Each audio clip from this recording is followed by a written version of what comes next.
She'll bring home gravy every week. How amazing! How He'll give amazing! you a ride to the gig. He'll manage you. He'll manage your career. I need a guy like This is Lee. Lee. Lee would treat me well. Unbelievable. How crazy is it though? What are the odds that this show, The Church of What's Happening Now, would like to introduce you to PetNet. Stop worrying about feeding your pets the wrong amount of food every day. The PetNet Smart Feeder will feed the healthiest portions at the right time, every time, automatically. Go to PetNet, get your PetNet Smart Feeder, plus free shipping when you go to petnet.com/Joey. That's petnet.com/Joey, petnet.com/Joey. Show is also brought to you by Onnit.com. Go to Onnit.com and use code word CHURCH to save 10% on all of their optimization products like Alpha Brain, Strongbone, New Mood, ShroomTech Immune, and ShroomTech Support.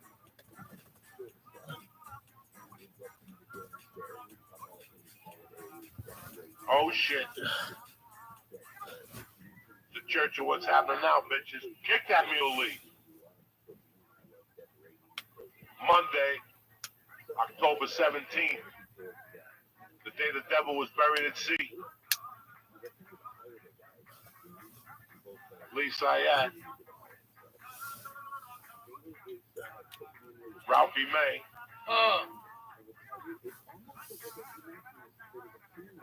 Uncle Joey. Little Michael Schegner.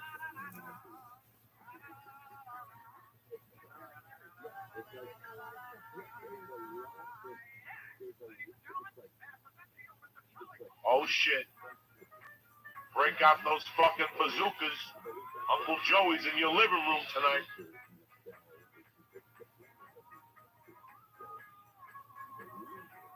What's happening, beautiful people? I missed you, cocksuckers. Ralphie May here. Hey, everybody. How are you? Here, you know. Hello. Same old fucked up crew. It's a Monday night, October 17th. I hope your weekend was fucking tremendous.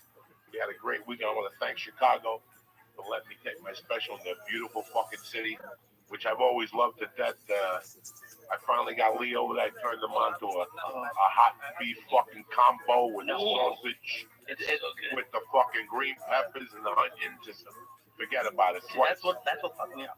It's not like the hot beef with the sausage combo. Right. It's the combo. That's it. The combo. Oh my god, they're crazy. I love it. Which one did y'all go to? Big House. Strong. It was close to the thing. It was a World Series, you know. Yeah, right. You don't want to go up there. We didn't want to go all the way down. Listen, I don't like fucking around. We were taping. I had to do shit in the afternoon both days. So we just kept it light, like Lee and myself. And I got to tell you, it We didn't keep all it worked light at all. No, we didn't. It was just great. It was a great. It's the reason why I picked that city. That's amazing. It's such a great town. It really is. They're great audiences. They're like blue collar but smart. It's a rare thing.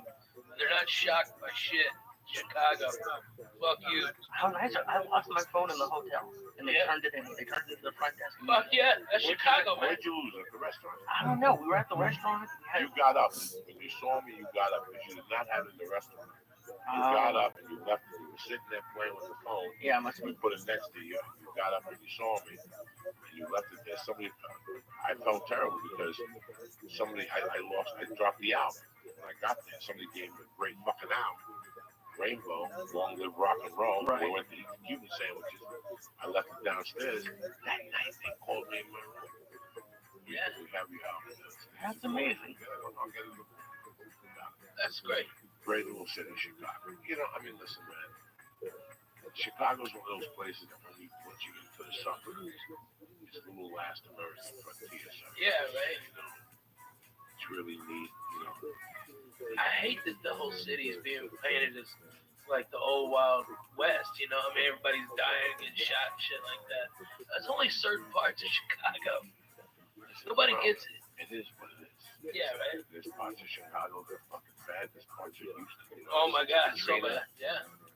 Different element moving into Houston. Oh shit. In those areas where we used to go, probably Yeah, now no they're way. a little fucked up. You know, this is going on across the country everywhere. Anyway, you just can't say Chicago. Like Chicago's those a ready to little, go to Chicago's a scary place. Look what happened last year in St. Louis. Oh my God, yeah. Tensions is still like on the verge. You know, and that's so crazy because I used to go to St. Louis as a kid, and man, I remember in like '84, they had this whole 4th of July down there. Okay, I mean, for every white guy, there was 2 black guys. Okay, we're all listening to Cool in the Gang, eating fucking hot dogs like Americans. All right, fireworks, everybody was having a blast. I can't believe that town went to what shit is today. You know what I mean? I mean, it's like I've never seen more people having more fun and no racial BS bullshit anywhere than at that fucking 4th of July. It was fucking outstanding. Cool in the Gang. Shit. Where were you growing up? Clarksville, Arkansas. Yeah. Oh yeah. Paducah, right? South of In Paducah. between. No, that's Kentucky. She grew Yeah. up in what the fuck? By Milan. Oh my God. By That's Milan. like Jackson. That's like Jackson. Yeah. Couple of hours. Yeah. We go to St. Louis to watch the games, Right. and then we go to Memphis to watch wrestling, and we go to Hot Springs to go to the horse races. My grandfather would get a place. I'm back up. What type of wrestling was that? Oh shit! Was it the guys you saw on TV? Fuck no! When we saw him on local TV, I mean, that's where I first met Spittin' Dick Murdoch, fucking the Funk Brothers, okay? Man, Jerry Lawler, I saw Jerry Lawler and Kaufman fucking wrestle. And then, like, 2 weeks later, I saw Kaufman get beat by a woman, one of these big bitches from Tennessee. I mean, she's big, probably Mississippi, North Mississippi, okay? This big bitch whipped his ass. Okay, And I this saw is that. like a WWE wrestling. It's third tier, but it's legendary. You know, I mean, it was Mid South and something else. I forget the name of the other one, but I mean, dude, I went to so much wrestling. I saw Ric Flair win the heavy metal belt from Harley Race, and it was his second world championship. And then I saw Dusty Rhodes beat him, and then he beat Dusty Rhodes again for his third championship. It was tremendous. Blood was everywhere. It was fantastic. That wrestling was so fucking good, dude. I remember as a kid spitting on fucking Abdullah the Butcher. I spit on him. Puh, you dirty motherfucker. Okay, I spit on him. Who else did I spit on? What was her name? Were you in like the front row, or was it like? Oh yeah, man. All the kids were down there. We were fucked up on suicide cokes. That's where you ever have a suicide? I don't think so. Okay, it's where you take a coke, all right? You tell them just a little ice, and then you hit every type of coke Oh yeah, I've done on that. the fucking thing. Yeah, that's the suicide. Getting all fucking hopped up on that suicide. We call it rainbow. Like Coke, Dr. Pepper, Oh, God. okay, fucking orange. Sprite, orange, you just do- orange Sprite, yeah. That's why we called it the rainbow. Oh, shit, man. that's gross. And Oh, what's it that's a taste like? suicide. It's Oh, awful. hot garbage. Cough syrup. Cough syrup, like the red NyQuil. Not even the fucking ghetto one, the green one. But, I used to work at the movie theater, and we had good Oh, ones. God. Because we had like access to the ices. oh, So yeah. we would make up drinks. We had like the white icy with Sprite was something. We had a creamsicle, which was the white icy with orange soda. Oh, so good. It's Man, that fucking sounds so good right now. A fucking icy. That bong is deadly, by the way. I just want you to know. I was cruising on nothing, and then fucking one hit of that. This Num, little num, num, num. fucking mule. It And you know kicks. what? We've had the same bong 3 times. Because we've gotten so high, we take it in the bathroom to wash it. We leave it there. I was gonna say who's we? Nah, it's simply we, unless you got a mouse in your pocket. Tell me. I fucking, and I buy the same one because I know it's a, listen, since I got my first bong. Let's put that. 1985. Yeah. I got my first bong. And I went for the mid-level. Yeah, It right. was a purple. With I like two- the plastic with the fucking pistol grip and on the car. I like that. Because there was glass, but then there was plastic, like the plexiglass. Yeah.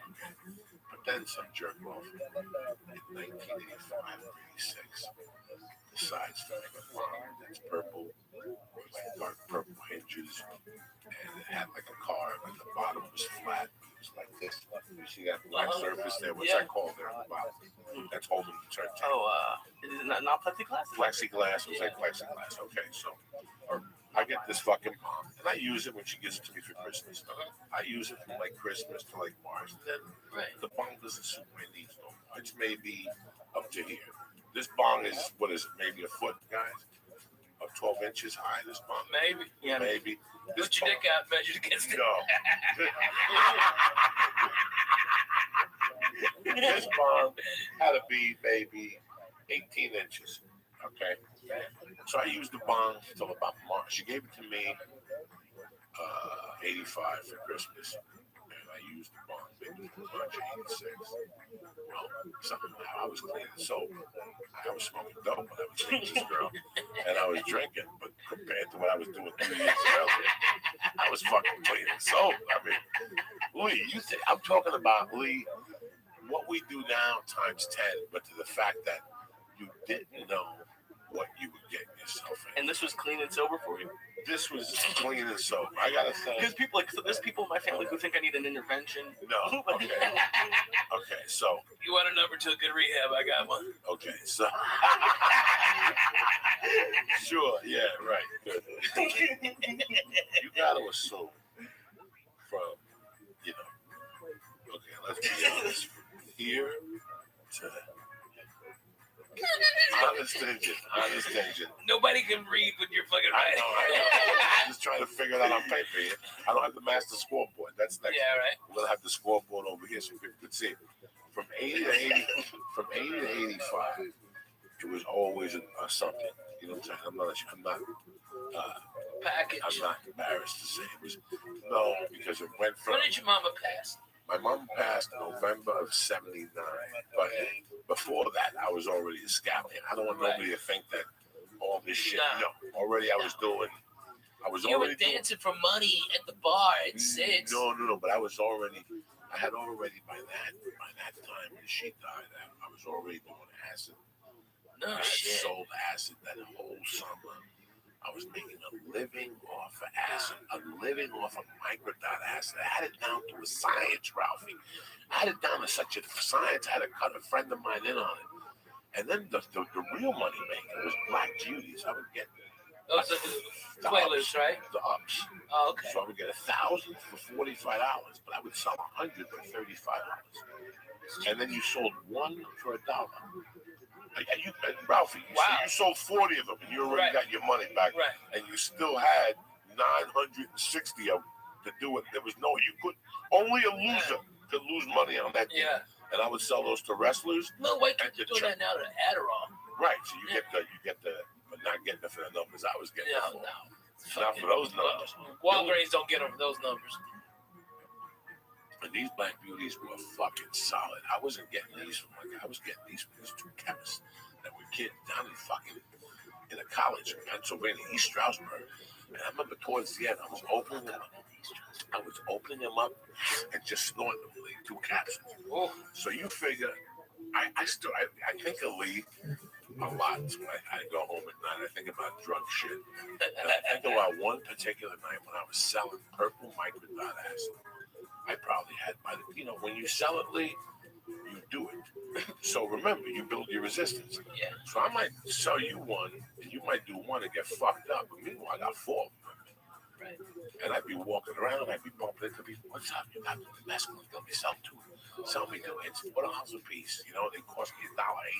Not even. They were $90 for 100 bits of mescaline. So would you walk into a place fucked up and be like, give me what he has? No, you couldn't walk into bars. I was kids. We would walk in the streets. And we'd be walking on side streets, so we'd avoid the cops on Kennedy Boulevard. And I'll never forget one. This It's about 2 in the morning. We bumped this kid, Just roaming the streets of your town? with another kid. Yeah. And you bump into people from West New York. You bump into people from fucking Guttenberg. You know, Northburg. Hoboken. Northburg. No, Hoboken was farther away. But the people locally, like, that would be on those streets. Yeah. But we bumped into a kid from St. Joe's, West New York. He's loaded up his pipe. I don't forget this. Walking to him. I bought I almost knocked my head. I looked up and I go, I've been thinking about this for a year. Now you just said it. That means I got a partner. Let's do it. And we smoked that fucking acid. I got a headache. Did it get you off? Did it get you freaked out on I acid? was freaking out on the fucking acid already. But to make a long story short, I'm sorry,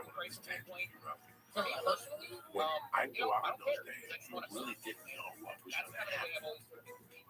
Like, all you knew then was that you had $42, Ralphie had 64, and I had 80. We're going to go to a bar and have a few drinks. And maybe a package would show up, and maybe a Quaalude would show up, maybe a What was that would like? show up.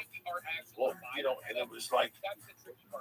That's what I want to know about the fucking Quaalude. Like, I went from living this fucking, going to the bar on a Monday night. Okay, like tonight. What's tonight? Monday? Monday, yeah. Lee, meet me at Sharples at 8 o'clock. Okay. They give out food. And let's have 3 beers. What time are we going to be at work tomorrow? 8 o'clock. And Joey, I can't miss it. Because the last time I went out on Thursday, I missed fucking work because you kept me out till 3 in the fucking morning telling me stories doing blow. We can't do blow tonight.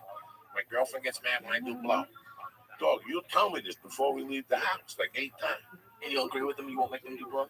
No, what I'll say is I don't want to do blow on Monday. Who the fuck wants to do blow on Monday night?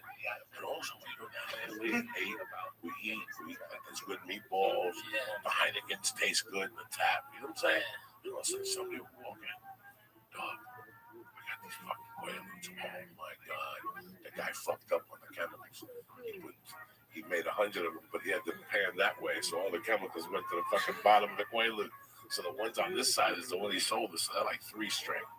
And next thing you know, Lee's like, Jesus fucking Christ, okay, I'll split one with you because I gotta get some sleep. I'm leaving here in 1 hour. You see my clock? Like, I remember people saying it to me, like, you see that clock? In 1 hour from now, I'm gonna be the fuck out of here. And I would just sit there and go, this is when I become De Niro in Casino with Mickey Rickles. Remember when the plane was break? The other day. When the plane broke and now they got you? That's me. At that point, That's fucking God damn it. What's his name? Yeah, Don Rickles. Don Rickles, Mickey Rickles. Yeah. At that point, Lee, that's when you come back and you go, that was Paula. I gotta leave here in 1 hour, Joey, okay? Don't do nothing to me. I ate the half a Quaalude, that's it. No, I'm not gonna have another drink. What do you mean I'm gonna have a drink? Ralphie just bought fucking round. You gotta have another fucking drink. And in that meantime, some skinny fuck with a missing tooth walks in and goes, Don, hey man, you wanna buy a gram of blow for $75? Give me 25 and I'll give you 50 next week. I mean, and you're sitting there going, it's Monday fucking night. What else could happen here? And all of a sudden, Fire walks in. This kid, Fire, Joe Lucci's cousin. And he walks. Did he hit a light bulb and set his hair on fire? And all of a sudden, he walks in with fucking values with the V's in him. You know, this was a constant. And now I never had anyone come up to ask me that. They don't even ask you. They just get a drink. And all of a sudden, they wave. And next thing you go to the bathroom to pee. And next thing you know, bam, they got you in the bathroom. Dog, you want to buy these? They're $10 a piece. I can keep for $7. I need the money. I want to go to New York and get my next stuff. I don't know. Don't pass it. I don't pass on the pills, dude. Give me the you're crazy, give me the fucking 20. Come on. Never pass. Give me the fucking 20. Let's get the 6 bills, all right? Don't cut this shit. And that's it, Lee. That's how quick it happened. You went out thinking you were going to have orange juice and a hamburger once a game. And you're going home jacked to the gills at 5 with a gram of blow in your pocket and 6 Quaaludes you didn't want. And your dick's mysteriously wet. But because I owe you $20, I gave you 3 of the Quaaludes to hold. You know what I'm saying? Yeah. Because I don't want the Quaaludes. Yeah, because I don't want them either. I don't want them in my house. George would be holding and didn't even know it. He didn't check the inside pocket. So that was You pawn off your drugs essentially. no, not Like some all my people drugs. carry it sometimes. Listen, not the coke. The coke always went home with Papa. Okay, don't get me wrong. The package, there was no putting away. There was people that said, "Oh yeah, it might last me a year." I do 2 lines and put it away. That's great. That's great. Once I stop, it ain't stopping. It's like M&Ms. It's like cigarettes. It's like anything else you put in front of me. I think that honestly, okay, for the people at home, okay, Coco is the head preacher man over at the church. What's happening now? I've been a member of the church. I might have been the first member. It was just the first member of the church. Us. We started It was together. us. And okay, the last time I saw Coco do exactly what because he's talking about the 80s like he was a demon then. 10 years ago, Thanksgiving, pardon me. Coco did a quarter ounce of mushrooms. He smoked nearly an ounce of my weed, drank beers all day long, and then went down and did the Comedy Store and copped. Okay, and that was the last night of evil. Oh, and acid too. He had 4 hits of acid. What? He ate a quarter ounce of mushrooms. I swear to God. Purple. Okay, Comedy a Store. quarter ounce. Okay, Purple. all right, and then 4 hits of acid. Smoked at least an ounce of my weed. Drank all my fucking orange juice. Okay, I had to call the Canyon store twice to come up and bring more orange Tell them juice. about those sandwiches, though. Oh, dude. Are they still there? Yeah. Tell them about the sandwiches you used to buy. Okay, I get them to Uncle set up fucking chicken salad on toast. Nice. Stop. With The chicken avocado. salad, yeah, avocado and tomato. Jesus, Lee. Damn, Lee, that was fucking straight Jew food, but it Tell was them about the amazing. time we went to that place. You took me to that place and there was ants in your sandwich. You sent it back and she still gave you a bill for half the sandwich. Oh, yeah. Because she said that there was only ants on the one. Tell me. On one side. Tell me. Oh, my God. Where the fuck is that spot? The place next to the Laugh Factory. Oh, my God, Not the yeah. last comic. Fuck, You yeah. just take me there every other Yeah, fucking Greenblatt's. Greenblatt's. The fucking bitch charged me for half the Dog, sandwich because they had ants saw on it. Listen, I saw it with my own eyes. Oh, my God. He had an ant on his arm. And I go, Ralphie, why do you have ants? And he looked at the sandwich. He goes, what the fuck? He lifted the sandwich. It was like 3 ants. Yeah. Also, he put the sandwich down. He called the waitress over. He killed like 3 ants. Because that was in that. So she goes, which side was it? On Which that side was it? She fucking picked it up and came back with the half and the bill and billed them for the whole dog. It was the most ridiculous fucking thing. They must hire the dumbest fucking people, dude. I went there at the time before that, and I got a fucking salami and egg sandwich. Okay, that's a strong move. Okay, late at night, boom, I had a couple of pops, I'm stoned as a bone, boom, that's great. And they fucking fried up the salami, and they left the plastic on the outside so it burned. It's all toxic. And I'm like, what the fuck? Okay, just send this back. Fuck it, I don't want to eat anything here. Then I got high with you. We fucking went back to that fucking place. Careful you have to be. Oh my God! Nobody gives a He shit. thinks I tease him. No, you always used to make fun of me because I would get pepperoni. The reason I haven't got pepperoni in a few months is because they would always leave the plastic on. I'd be eating it and plastic would come off with every bite. Oh my God! Where do you get Ralph's. No. I would make sandwiches. Oh my God! Really? And every bite would have the ring around it. So I'd have to tell them. And like the third time it happened at different Ralph's. Whoa. Let's get back to something. Yes, I make pepperoni sandwiches. No, I'm not going to do pepperoni sandwiches. That's So good. as you're Strong reading move. the string is still on. Yeah. Like You have to take that off, guys. I know. They got no. You have to take that off. I think LA's problem is it's like an airport.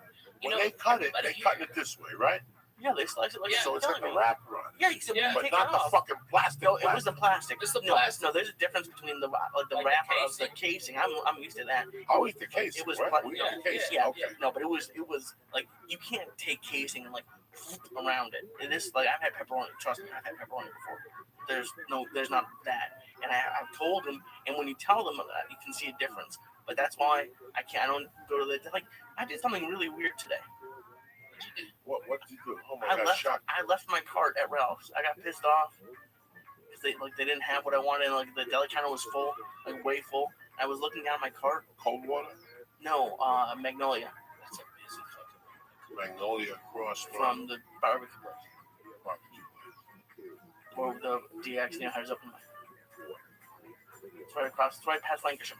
Oh, you go to that hellhole? yeah. Why do you go to that? It's right near everything I go to. No, that's the worst one. Don't go to that one. That's why you get shitty cold cuts. They don't have good cold cuts there. They don't? No. Where do you go? To the rouse up by fucking Coldwater and any other rouse but that one. They don't have a slicer. They give it to you from the thing. No. They have a slicer. Yeah, but they give you the shit. They give you Most of the time they do that. no, they don't have the good cold cuts. You can't go there. You know, you gotta go to Violent. Oh, that's where I a good go. one. That's where I go. Magnolia Violent. Yeah. No, Violent and You said across the street from the barbecue place. Yeah. No, That's not that. Violent? No, not that dump. That dump is a dump. Okay. That's a dump. That's where that Jack in the Box is. There's something in there. Yeah, there's a Carl's Jr. Yeah, that's why you go there. There's a Subway too. That's why you know why that is. That's why cocksucker. You don't think I know, but I know. Okay, I've been there. No, you can't go to that one. You gotta go to the one by Ventura. Underground parking is very nice. You got the bread that you can cook yourself at home.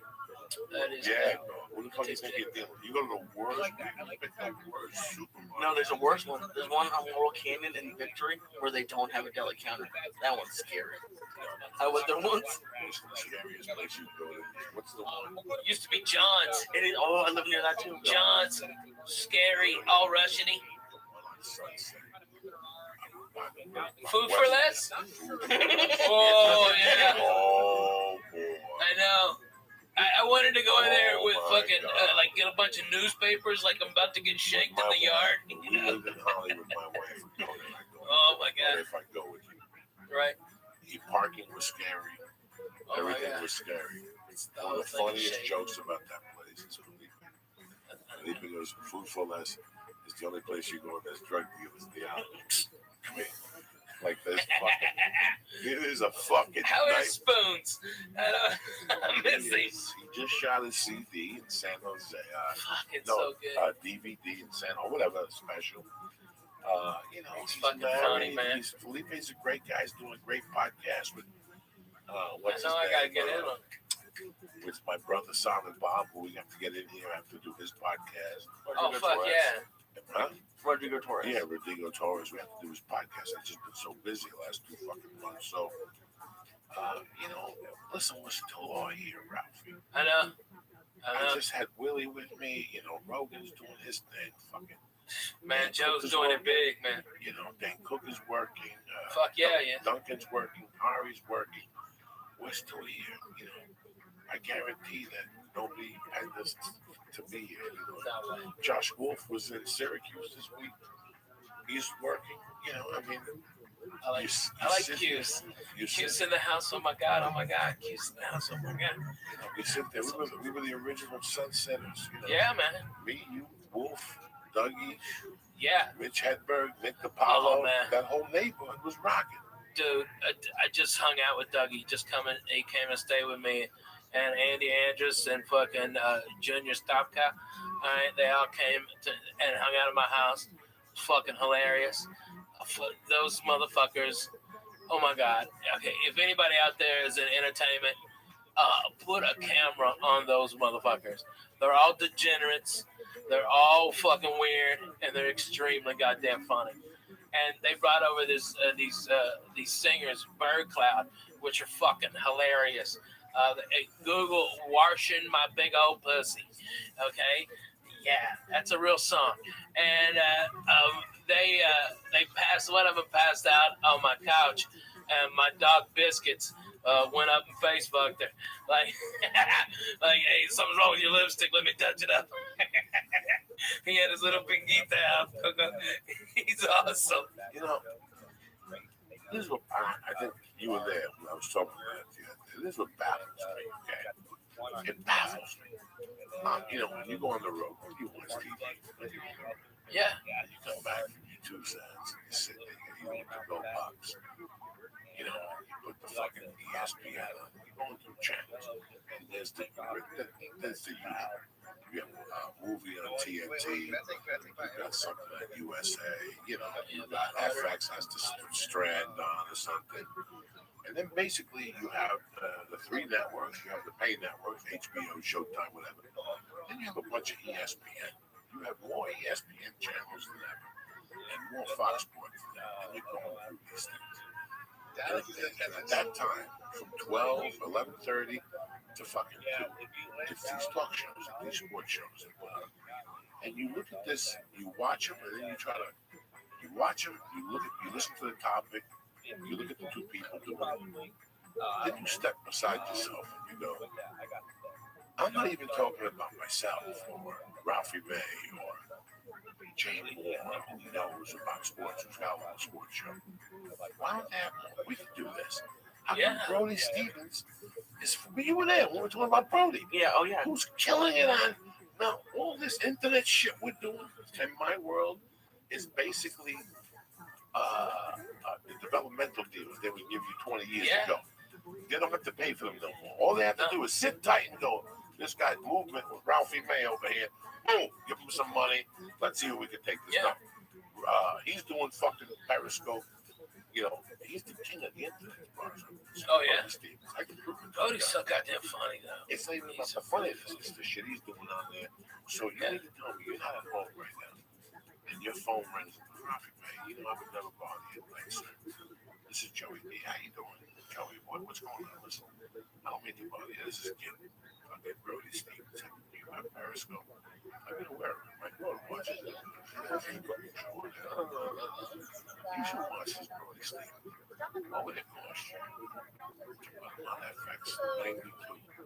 Yeah. A new outbound channel. That's fucking millennials, crazy people. Oh, yeah. Call, okay? Brody be great. Now with Brody Stevens, Coffee with Brody, from 7 to 8. Yeah. Think about it. How bad can it be? Listen, there's podcasts. I know this for a fact. You know this too. They're doing better numbers than most TV shows. Fuck yeah. Yeah. Oh, my God. And I think you always ask me what I've learned. I think what I've seen, and everyone on this, like sports radio, sports podcasts, news podcasts, and they're not yet, they're getting there. But they're not. The thing they don't have is personality and entertainment. And I think the big people like ESPN and Fox Sports don't really want that. They want it to a degree, but not really, because comedians. Oh my God! Comedians have taken over podcasts. It's not even close.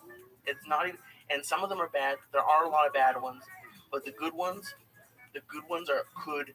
That's why Jay Moore is good, because he's a comedian. He's entertaining, and there's people on those sports talk shows that you're talking about that are just awful, and they have the ESPN voice, which is annoying to listen to. So it's like almost like the athletes when they have those athlete interviews and they're like, oh, we're just on to the next team, whatever. They're not really saying anything. What would it cost to put Lee with Alonzo Bowden? Okay. What would it cost What would it cost ESPN to put Lee Alonzo Bowden?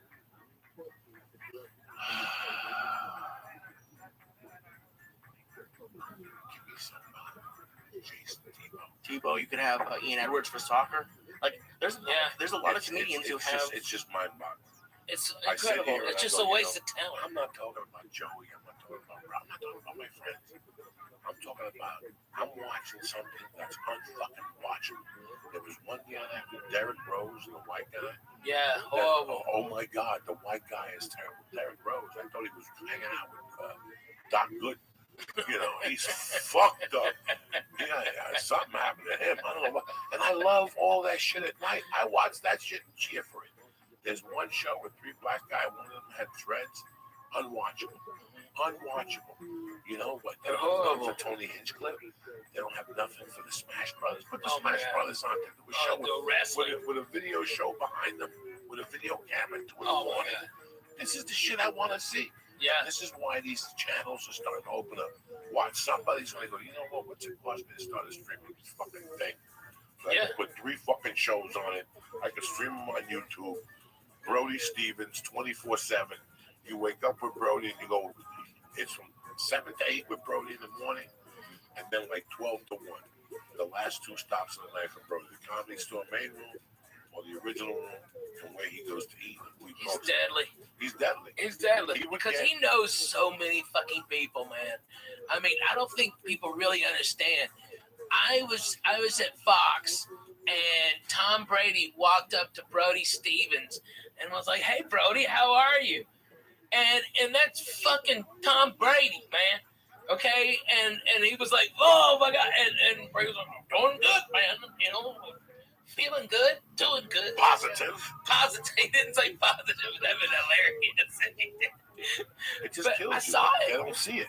I see it, and I'm not even sitting there like. I'm not even close to Brody, but he's fucking funny, man. I wouldn't be like one of those guys that go, "Oh, look at this guy can do away." But no, nigga, listen, I'm old. I'm talking about Brody Stevens and what he does on Periscope. So funny. What he does on Periscope, it just, and this is what kills me sometimes. You don't want to be that guy.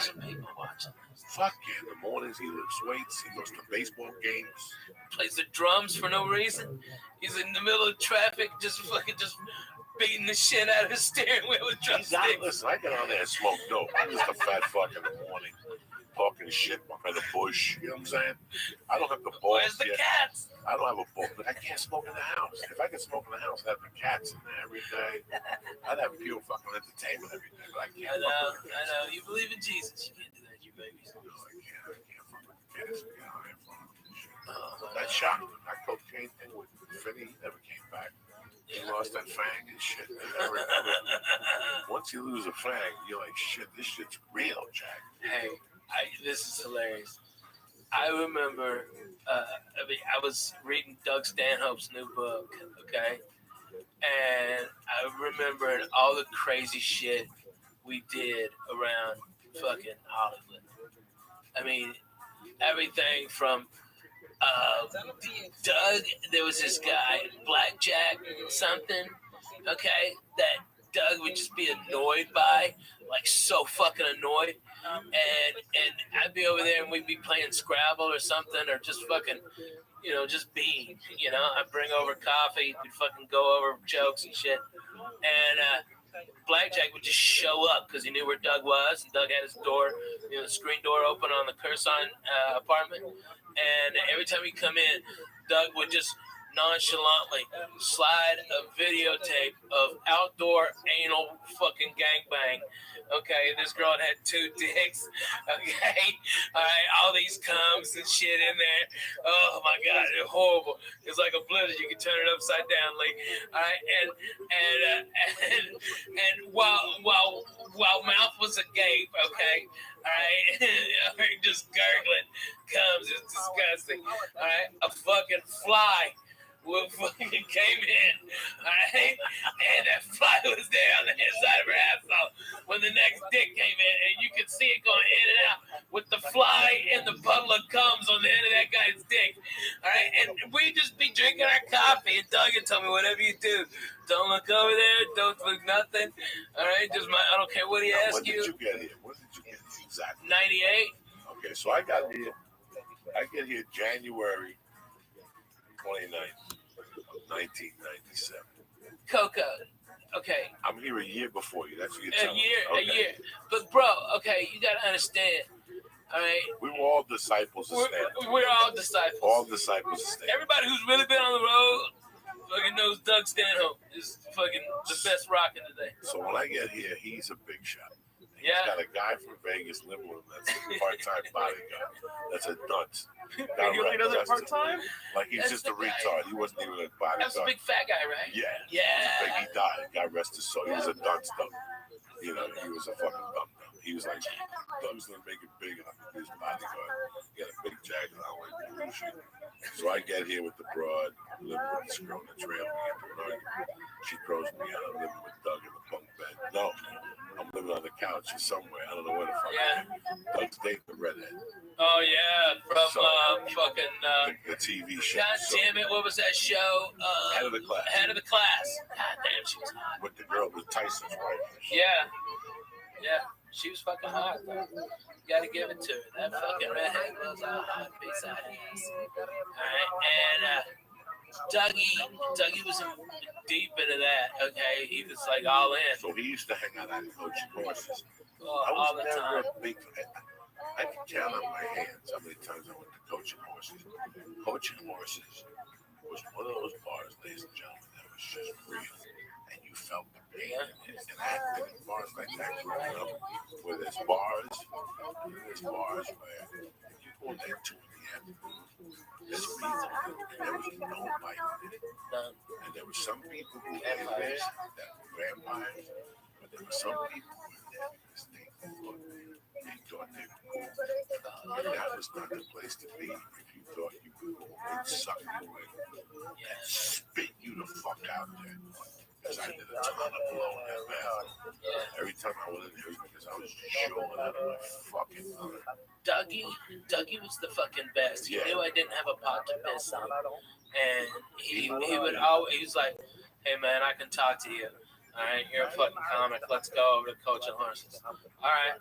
And we just walk over to the coaching horses, and it was a Bud Light and a Miller Lite for Douglas, and just have a beer.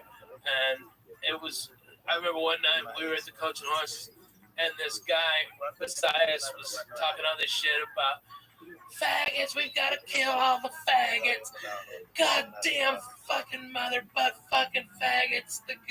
All right. And Doug goes, fuck yeah. And Doug's amping him up, okay, and getting him with him like this. And then Doug fucking grabs my head and makes out with me, okay, at the fucking bar, all right? And this guy's, oh my God, what the fuck? All right? And Doug goes, all right, another beer and a shot. That was a shot. That was a complete. It was weird maniacs. Complete different times. I remember one night. Nobody's like that now. I was so gacked up that I walked right back to Josh Wolf's. That's when I had the car, but the battery was dead. So I would just go in the car and put the seat back and lay in there. And hopefully after 10 minutes, I put the blanket over me and jerk off.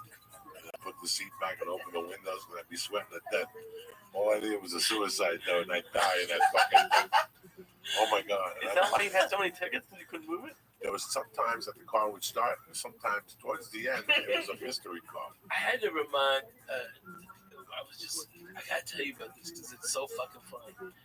Because we were on the road with Douglas, okay? And I remember we were sleeping in his Oldsmobile Cutlass, okay? And we fucking reeked of booze, and he was doing the porno fucking closer with the beer all over him, so he just smelled like fucking stale beer, cigarettes, all right? And it's in Houston in like April, and so when that fucking sun comes up, it's 110, okay? That's when we both fucking woke up out of our fucking stupor, sweating like pigs, and Doug goes, Ralphie, can I just butt fuck your titty or something like that? All right, it's really wet. Get out of here, you fucking creep. But that's how it was. He was just fucking bananas. He was bananas. Really, really was crazy. He banged Pokey. That's amazing. Okay, that's deadly. You know, seeing him opened up my mind. Like seeing Dice on tape that New Year's got me on stage. But in June of '96, I saw Doug's stand-up. Now, and I've said this before. Excuse me, I was a host at the Broker, and the first time Doug came in, he stayed with me. I had just gotten separated. Doug stayed with me. That was the house in the sea. This is 1992. Wow. And he came I didn't even know that. Yeah, and he came back 6 months later, and he had the evening at the Improv. Yeah, he stayed with me again. Kept in touch for a while, then we disappeared on each other's radar. And then I get to Seattle, and people are talking about this fucking Doug stand-up in San Francisco, the funniest guy in the country right now. And I'm like, this is a little guy with hair, and he's crazy. And by the way, this guy stayed with me. Hold on, man. You got to give him his dues, because the guy who came in second place when Dougie won the San Francisco comedy competition was Dane Cook. Okay? And Dane was a motherfucker on stage. You think he's something now? Holy fuck, that kid lit it up. And, I mean, Every time standing oaks. I've seen Mencia get them like that. I've seen Chappelle get them like that. Sam Kinison get them like that. But fucking, I'm telling you, man, that kid's deadly, dude. Okay, Dane Cook and Dougie still beat him. And it was murderous. It was something that Lee. It was completely different than what was going on at that time. Like at that time, comedy for me was MTV, and it was on every channel. VH1 had comedy on Sundays. Yeah. MTV had two different comedy shows. Evening at the Improv was out. The three shows would put comics on before Jimmy Kimmel. You just had Letterman and Carson, all that stuff. So you had all this comedy. And the first two times I saw stand-up, he was just a mid-local, racy type comic. I thought he was funny, but no funny guys. That time I saw him in June of '96. It drew me fucking off. Drew me off that I didn't go back on stage for 2 or 3 fucking days. Like it made me think about, do I want to keep doing comedy, or do I want to get a day job? Because I don't know if I can be that good. That being that good is something completely fucking different. Dude, I had that feeling when I saw Hicks for the first time. When I worked with Kennison, and when I worked with Dougie, and when I worked with Mitch. I got the same thing. Like, what the fuck am I even doing? Yeah, like, what are you doing? That's when you know. You're like, what is that? He's that good. Do you think it's like work, or do you think some people just are born with a certain level? I think there's both. I think there's Dougie was seasoned. He had a certain thing in his personality that gave humanity to an act that I hadn't seen before. Pryor was great. Carlin was great. At that time, Nick DiPaolo I knew from Young Comic Specials, and Judd Apatow. Bill Hicks. Bill Hicks, I didn't really know it. Let me just think before I answer that real quick. Oh, yeah, please. Yeah, by '96, I loved Hicks and Kennison. And Hicks was great for me. But when I listened to his stuff, it was a little preachy. It was a little preachy towards the end. Yeah. And that's when there was one particular tape when, anyway, it doesn't really matter. Once I saw stand-up, it took me 3 days to realize what my next one was. 3 or 2 days to decide if I'm going to get a day job, or I got to go for this and work harder, but I got to be that guy. I got to be that loose. I got to be that free. You got to be that dangerous. You have to be that, out there. If not, you're going to be like the rest of the fucking dudes. That's why when he came here, he was getting banned from the Improv. The time he went to the festival and the burn victim, and he told the guy didn't move or some shit. He fucked the chick in Bill Maher's bed, and he had to write an apology. It was nonstop. They had never met anything like them at that time. He just walked into the Improv. And the Improv, they're not the Comedy Store. They're not gangsters. They're writers, and they, oh my God. They're witty. Yeah, they're witty and shit. He walked in there and changed it. There were rumors that he was walking people on Sunday nights, like walking the Improv and shit already. That's what, he fucking created, and he made it on his fucking terms. He went to war with 20,000 club owners, 20,000 of them on his terms. Yeah. He got his balls shaved on stage. What? Oh my God. The chick never recovered. The chick who shaved his balls, she ended up getting raped at the Magician Castle. What the fuck? What are you talking about? She lost it just from... We're not laughing about her getting raped. No. If you know this girl, it's a fucking nightmare. It's a nightmare. That was like the 30th one, right? I don't know what happened. I don't get involved. I just know something's not right there. But yes, everybody who shaved his balls that night was the kiss of death. Somebody got into a car accident. And he hasn't stopped. You always, whenever I go on the road with you, you're like, it's not always like this for comedians. Sometimes they stay in bad hotels. They stay in bad hotels every night, and they actually sell stolen hotel Bibles for merch. Who does that? Doug Stanhope. He went to a Periscope one day, and he was like taking. He signs them. And when he runs out of merch, he sells the hotel Bibles. And they love him, man. His fans love him. He's the real deal. He's the real deal, man. From his head, and you really have to appreciate that. Especially when you're here and you see all this bullshit. Oh, you see people pull up with a nice car, and the ripped jeans, and they got the agent with him and the whole thing. Doug Stanhope has a fucking manager that 2 weeks ago was an assistant manager at Burger King. And he just met him. Nah, he's a good dude. What's his name? Charlie? Is he? No, I don't know which one is that. You never know with Doug. The one time the guy had rolling papers and beers. He just met him. No, this is a different dude. He's professional. Really? Yeah. It cracks me up. This guy's actually got Doug fucking organized and fucking handled. It's incredible. The guy is great. He busts his ass. Immediately when he came in, he got Doug all settled in and fucking found out the ticket counts exactly. Fucking went, did merge, checked in 4 hours before. Came back, make sure Doug was all right. Had a suit pressed for him, ready to fucking rock and roll. That's how a tour manager should be. The guy's in good hands. He doesn't drink. If you got to go anywhere, he doesn't drink. He always makes sure food's fucking awesome. Everything's safe. He's the cleaner. Okay? He's the fucking wolf. Okay? Of the Doug fucking circus. Okay? Is this guy's wrangling up. I mean, he used to leave bitches in his wake and women booing, and he used to okay, and then boom, he just pop up like once every 3 weeks or some shit. He disrupted a lot of comedians. He disrupted their thinking. Yeah, man. Even at the Comedy Store, where that shit is born, right? He disrupted a lot of lineups.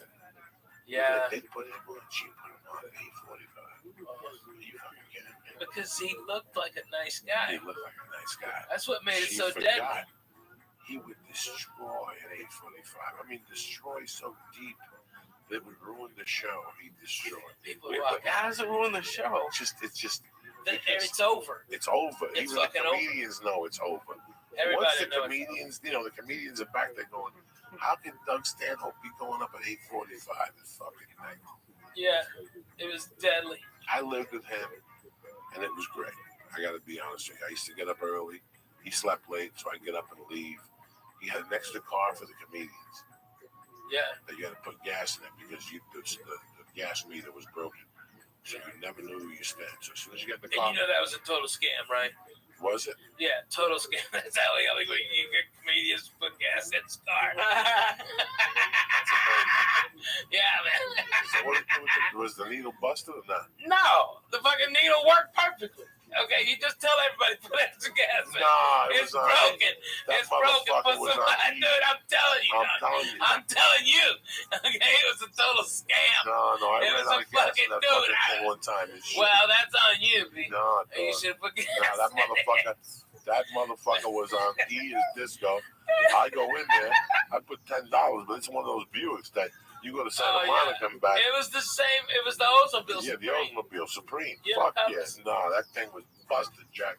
Fucking beat the shit. I put like $30 in that motherfucker one time, and it didn't move, Jack. That thing stayed on the E like. I think that car was at like fucking when he got rid of. I think it's like 400-something thousand miles on that car. That's fucking incredible. Yeah, I think I even slept in it one night. Dude! One night he locked me out. I slept in that motherfucker. That's how tough that car was. I slept in it many times. Oh my God.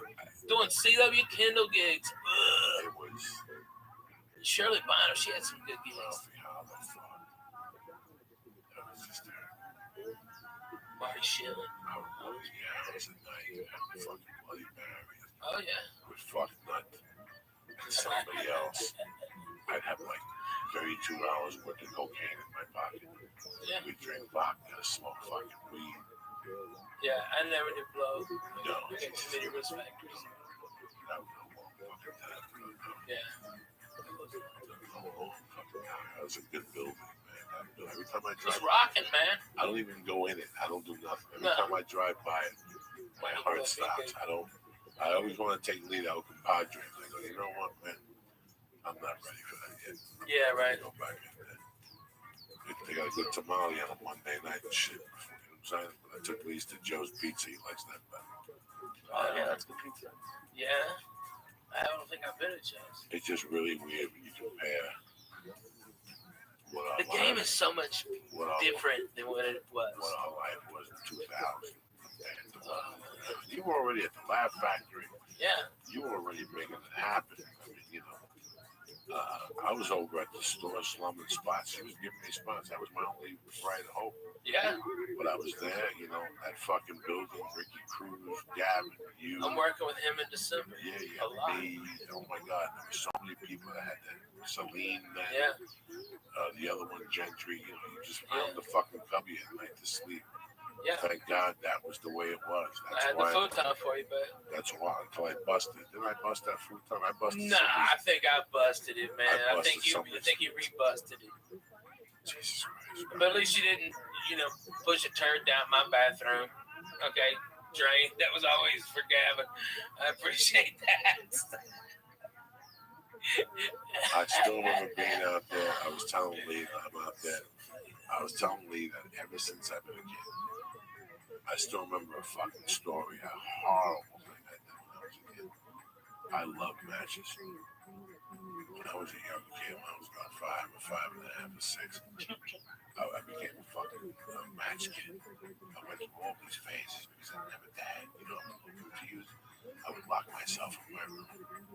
And I would take my mother's 45s, from the bar. They always give you back these little things. Yeah, the singles. The singles. The kids playing up there, that wisdom. The things out of the shit, got you in the head and stuff. So when that got boring, I said, let me try this.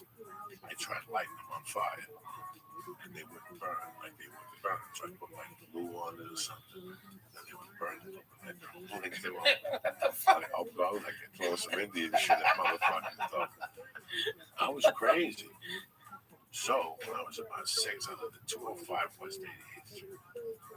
And if you even go to West 205 West 88th Street, I park the car and go to the end of the building, not on the Amsterdam side, but going towards Broadway. It's a parking structure.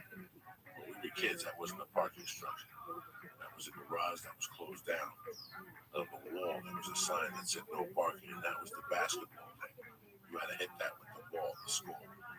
But if you went deep down into that, it was just nooks and crannies and paperwork. Time to time, a rap would come out of there and they would beat him up with a stick. It was just a parking. It was just a parking. What the fuck? Oh, this is wow, man. It was just a parking spot, a huge parking spot that was empty.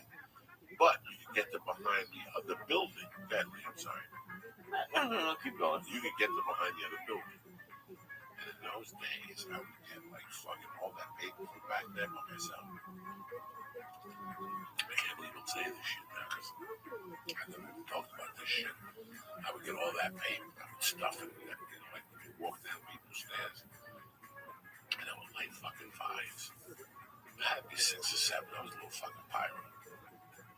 And I kept doing it. People kept fucking thinking, it was Joey Diaz. Even then, people kept saying, what the fuck is going on? He's fine, he's fine. And they couldn't put together that whenever I got there, that's when the fire would start. Like some people go, you smell smoke? And they would go, yeah, it's behind back there. And then people would go back there, holy shit, there's a fire. And I kept doing this shit. And I would do it at different spots on 88th Street, 89th Street. I was fucking crazy, Ralphie, man. What did you like about it? Do you remember? I lit some stuff on fire too. See, yeah. I just liked that. I think a lot of kids do that. I just went through this phase where I just lighted shit on fucking fire, and I would buy cigarettes. I would get cigarettes. That was a smart way. And I wouldn't smoke it. I would just light it. And I would breathe on it or something. And I would try to keep it alive, and I would fucking burn little things in newspaper and fan it. I was just crazy. But one time I burned one of those stupid dogs, and there was something going on. That fucking stupid went up in the fire department. And I stayed in for about a week because they said they had witnesses and shit. They saw the kid running away. I took that jacket, I hid it in my fucking bed.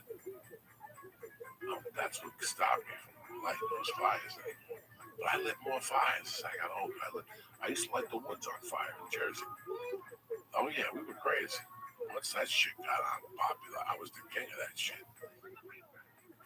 I loved all that shit. Just get a bunch of sticks lighting fires and sitting there.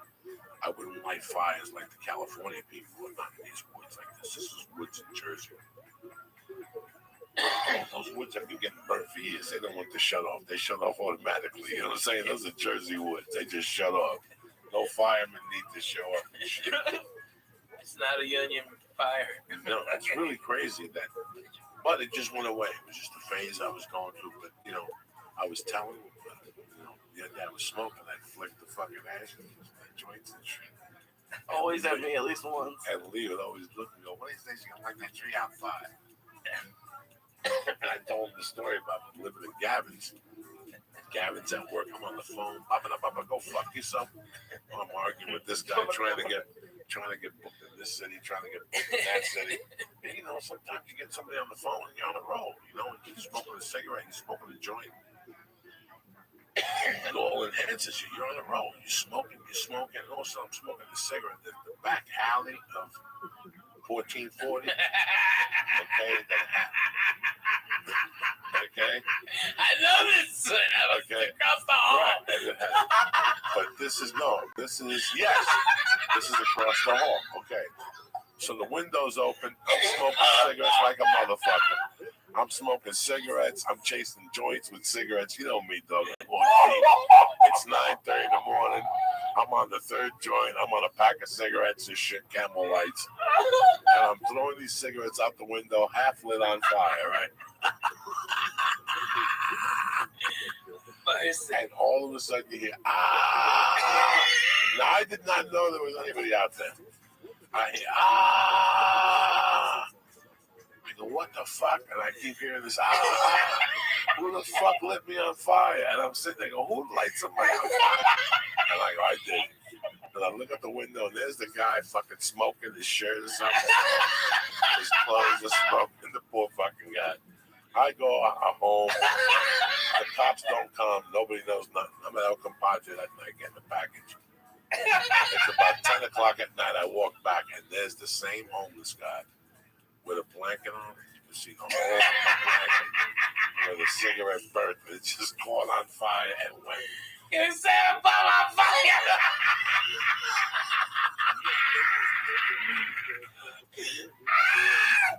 I was right across the hall, and the fire department did come by.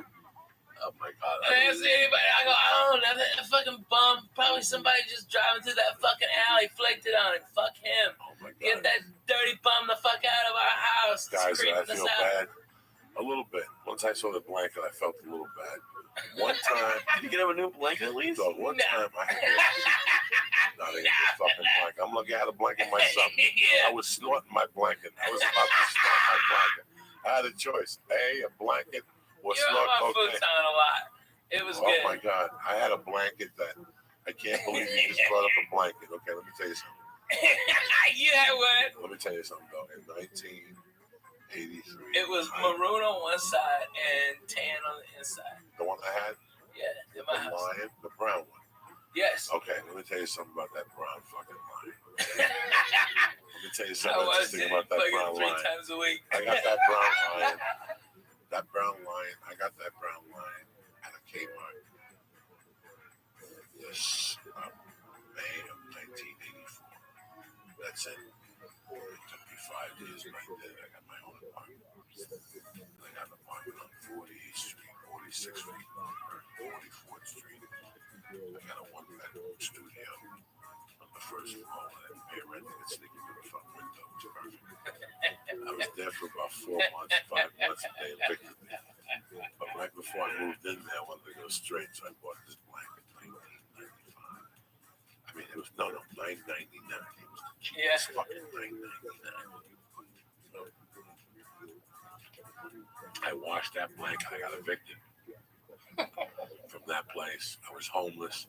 I went to California, came back. I caused wars that summer. Went to Miami, came back. The whole time, that blanket was at the bottom of my travel bag.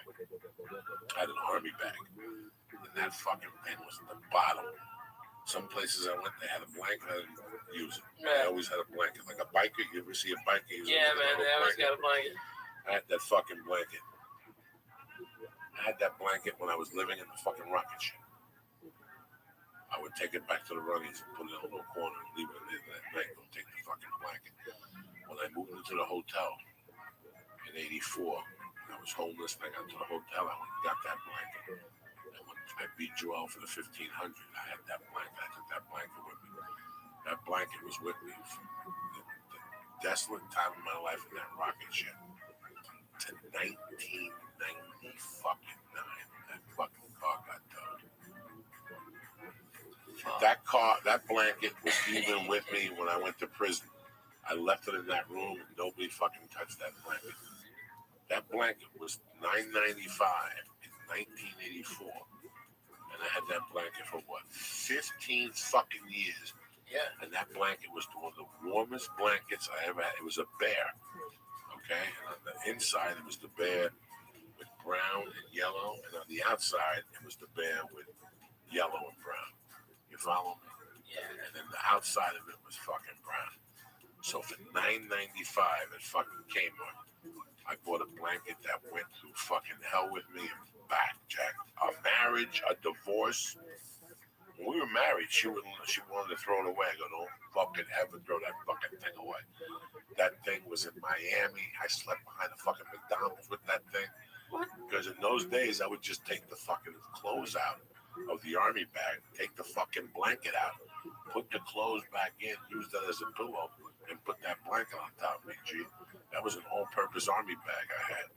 I had a little bit of water. I had a razor blade for blow. I had a fucking wrench in there if I had to break a window for a car. Oh, no, Lee, that fucking blanket was there with me.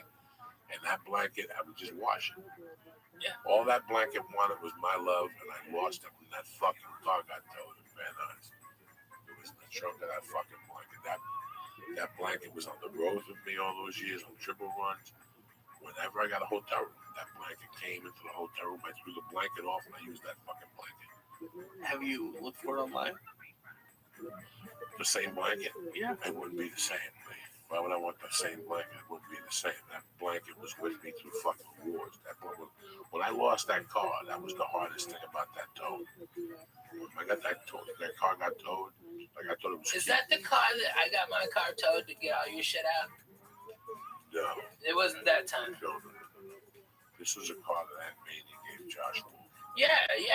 I got you. No, I never got my shit out of it. I got my car towed to get all your shit out because they wouldn't let you in the lot. Yeah, but they wouldn't let me in the car. It was fucking crazy. All I could get was the back seat and some of the front.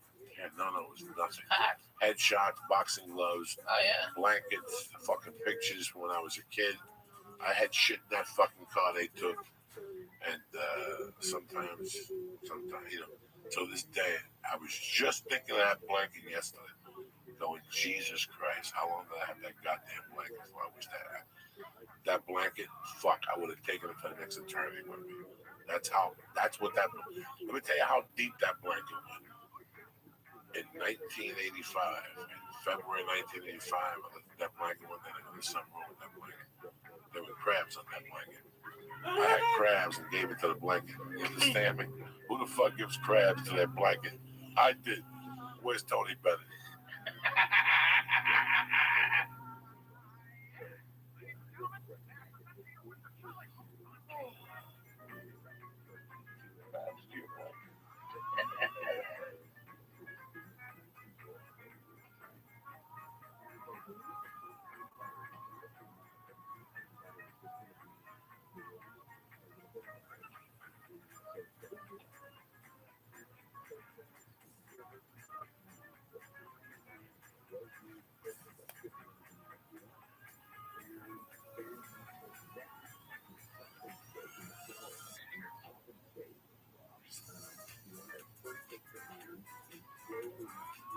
After 400 episodes, this song still fucking hits me the same way it did. Yeah. When I was fucking 6 years old.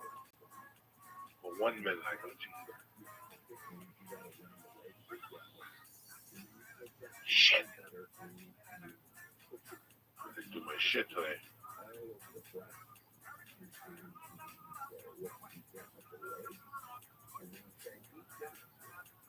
My mom would always clean the bar. Always clean the bar. Always put the salt on it. When she went into the bar, she'd open the bar to get air in there. She'd open the back door. She'd plug the fucking jukebox in. She'd put ice in the fucking thing. And she'd start playing the song. And she'd fucking clean the whole place. Hot water, soap. Yeah. Steam, Old school. old school soap everywhere. Steaming on the floor. Fucking sweep it out. And this was after the cleaners came at 3 in the morning. You know what I'm saying? That's how fucking deep I. But she always played the song. The song was always on. This was the first jam to go. So I'd walk in there, go, what is play this fucking song? Why you play this fucking song? Your dad gave me the song. She was talking. So I don't play the song. But Mondays, out of respect, sometimes you gotta have respect for your fucking life or something. Oh, well, I'm an atheist. All right, when you're sucking dick in purgatory. Don't find Uncle Joe. You gotta have respect for something. You gotta light a candle. You gotta do something. You know what I'm saying? Next thing you know, you're sucking dick in hell. Pow! With fucking De Niro and fucking Angel Heart staring you down. You're like, what the fuck is this shit? Someone posted that scene today from Casino where the guy was going to, I forget the actor's name, was saying like, I want my money back. And he was like, you can't have your money back. And he's like, let me just tell you what I like. That whole scene, it killed. It was amazing. You like that? Huh? Yeah. The guy who played De Niro's attorney, representing him in Vegas, okay, was played by the actual attorney. Okay, they went on to be the mayor of Las Vegas, and he was apparently shady as hell. I mean, you'd have to wonder he'd sue if it was a gross, you know. I don't know. It was pretty incredible. A little shady, a little mob lawyer. I love it. That's real. I don't know. Maybe I watched the DVD extras too much. Well, I'm in town doing a benefit tomorrow. Actually, two of them. Doing that Wounded Warriors one at the Comedy Store and early, and then my show at 10 o'clock on Tuesday is called Rockin' the Res, and 100% all the comedians are donating their time. And we got Dane Cook, we've got Margaret Cho, we've got Gerard Carmichael, myself, Adrian, a real actual native comedian, okay? All right, and all the money goes to pay for propane in North Dakota and these reservations where they're allowed to freeze basically every year. People see their kids die, see their old people die. You know, Indians, they keep their old people with them, okay? White folks ship them away, put them in a box, okay? Feed them happy pills until they fucking die, you know? That's what happens. But Indians keep them close. And so every year people die, and this is keeping people warm who really need it. And so, you know, I'm happy to donate my time. And I think it's going to be a fucking great show. And then where you at this weekend? Oh, this weekend I'm in Oxnard. I'm at the new Levity Live in the mall, apparently. I don't know. I've never been there. It's brand spanking. I bet it is, man. They don't really fuck around, dude. Those guys, they kind of get their shit together. You know, I mean, they're always phenomenal venues. And then when they make, like, everyone is like, let me top the last one. Okay? Like, fucking Irvine was fucking amazing when they redid it. Okay, got an umami burger in there. That's a fucking deadly cheeseburger, Jack. All right, and then boom, this one is the fourth one in Southern California, and it's the newest one. They had to do something bigger and better than Irvine. You know, they got to step up, so they got another Copper Blues in there, which is fucking like 100 beers on tap. And fucking like 300. Bobby Slayton sells more tickets than the Copper Blues. The fuck out of here. No, but it's great. It's fun. 16 people before the show starts. And the bartender sits in there like he's got the HIV. Nobody wants to talk to him for 3 hours. After the show, they look at him like, what are we going there for? And they fucking leave. I'm telling you the truth. You look at me all fucked up. I hate those copper kettles. They always got a cover band. Copper blue. Yeah, copper blue. I like a cover band. No, not when I'm on stage and I gotta hear Black Dog. Oh yeah, fuck by you. some fucking dude singing Black Dog and shit. Yeah. And I'm on the other side. There's too many things on the fucking menu. It's too big for Uncle Joe. I like simplicity. Anyway, I'll be at Oxnard. 28th of December. I'll be back in the mic and shit. Oh, sure. phenomenal. The fucking Wednesday after Christmas. You know I don't fuck around. I know. It's good for you. You get to be in town. Yeah, no. You gotta stay in town during the holiday. That's what they shoot the planes down. You know, these people are gonna start taking planes down with fucking what do you call those things? A fucking 50 cal Barrett, 50 cal. No. What's those It'll things? take down an airplane. What's those A things? drone. Drones. Oh yeah, drones are gonna be knocking shit out of the sky. Planes are landing. Fuck yeah, man.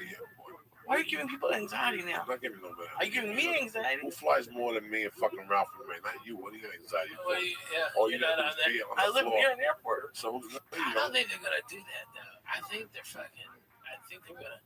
Honestly, I think they're gonna attack a comedy club. They really did. And then blasphemous assholes like us, Joe Rogan, somebody gonna get shot.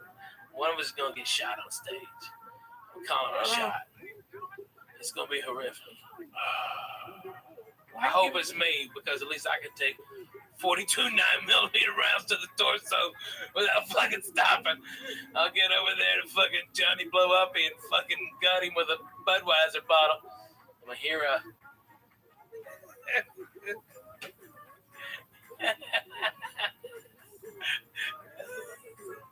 That's what we need is a poor comedian getting shot on stage and shit. More people in comedy shut club. Dude, it's gonna happen. No, it's not. No, I'm telling you, man. God forbid, exactly. I don't want this to happen in a band ever again. No, never. It's horrible. With kids in an audience watching a band. Man, when are gonna people gonna start watch loving all their this babies? shit. I watched this shit a couple weeks ago in New York City in Central Park, and I'm like, how much security? Like, if I go to a place to have a good time, and I see 10 machine guns, I was telling somebody tonight I was supposed to be in New York for CISO. I have a bunch of meetings tomorrow. I had one today, and I couldn't do it. But I was kind of relieved I couldn't do it. I can't lie to anybody. Last time I went to New York in Gotham, I had a great time. I saw my family, I saw my friends, and flowers on my mother's grave. But I gotta tell you something. Maybe it's my age, maybe it's what I've become. I'm kind of a pussy to all that stuff. I haven't grown up yet to be used to going to a stadium. What's Alex Jones, crazy man? He said something when I saw him at the UFC 5 years ago.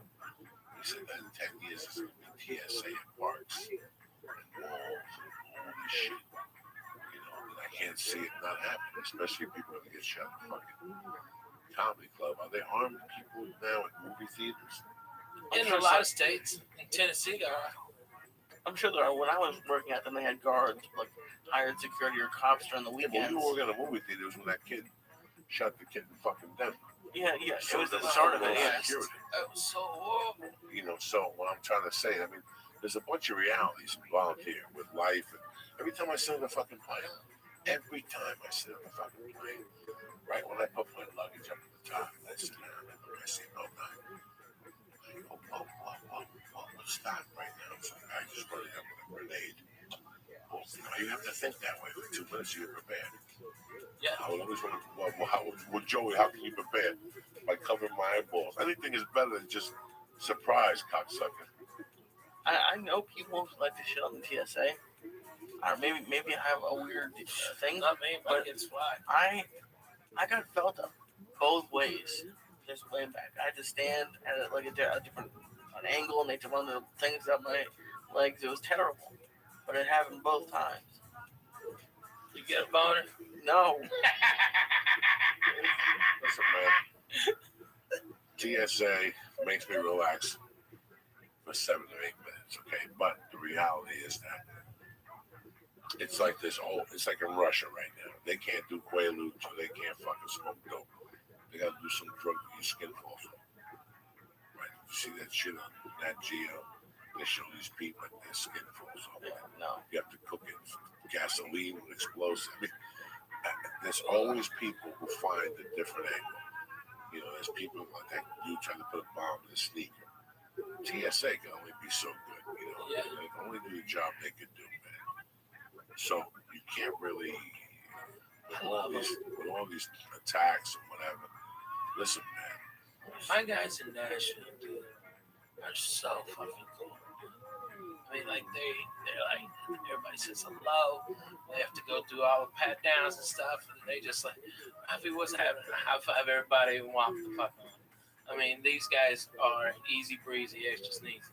Those guys are the greatest dudes, and they just breeze you right through. I fucking love the guys in Nashville. You know, listen, man, I love Burbank and stuff, but these are the realities. Burbank's a good one, dude. These are the fucking realities, people, that, you know, I dread taking my daughter somewhere, like somewhere crazy, like a fucking crazy airport or a Disneyland type of event. I mean, you know, but listen, you have to live your life. Yeah. You can't live like a fucking Cuban down there, living in your corner. You have to live your life, man. That's why you live in America. You know, and now they're bombing the shit out of them over there. That's how they retaliate, by blowing up planes and shit. Once you start fucking with them over there, right now they're shooting people. I saw that world news today. Not with Diane Sawyer, with my other dog. Diane Sawyer's long and buried. What's the other dude I like? You like Stephanopoulos? No, he's not on. He only substitutes for this time to time. I'll watch him. I'll watch Stephanopoulos when he's on. He don't bother. I like that guy. Yeah, me too. He's knowledgeable. George Stephanopoulos. Yeah, I'll watch him. He was in some White House. So Yeah, he was good. Let me give some fucking quick shout outs to my man. It was great seeing the Lalingus family in Chicago. Oh, amazing. I love you motherfuckers. The old man came out. He knows I love him. It was great seeing Pete the Greek. It was great seeing Josh from 10th motherfucking Planet. He took us over the aisles and stuff. You know, I want to really thank the club. I mean, the management, the staff, they were great all week. I want to thank my man Ramir, Shaman, Fred Nasser, Coach Lacrosto, Raymond Mayer, Garrett LaHunca, Nikolai Zeppa, Sean Charles, Jason Jackson. I want to thank your boys down there in Austin, Crystal and my man, Bobby. And I'm excited to see my boy in motherfucking Las Vegas next week, Larry, a.k.a. the Toking motherfucking Lair, all next week at the South Point Casino with my man Larry. He'll be there Friday night, fucking lurking. We'll go eat a little something. And I'll go to bed at 10 o'clock with my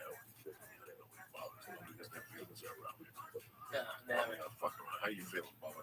I'm feeling good, man. So when do you leave? So what do you do Wednesday then? Wednesday, I'll wake up at radio at 7 o'clock up in Fresno. And I'll have my coffee and just go inside and do my show.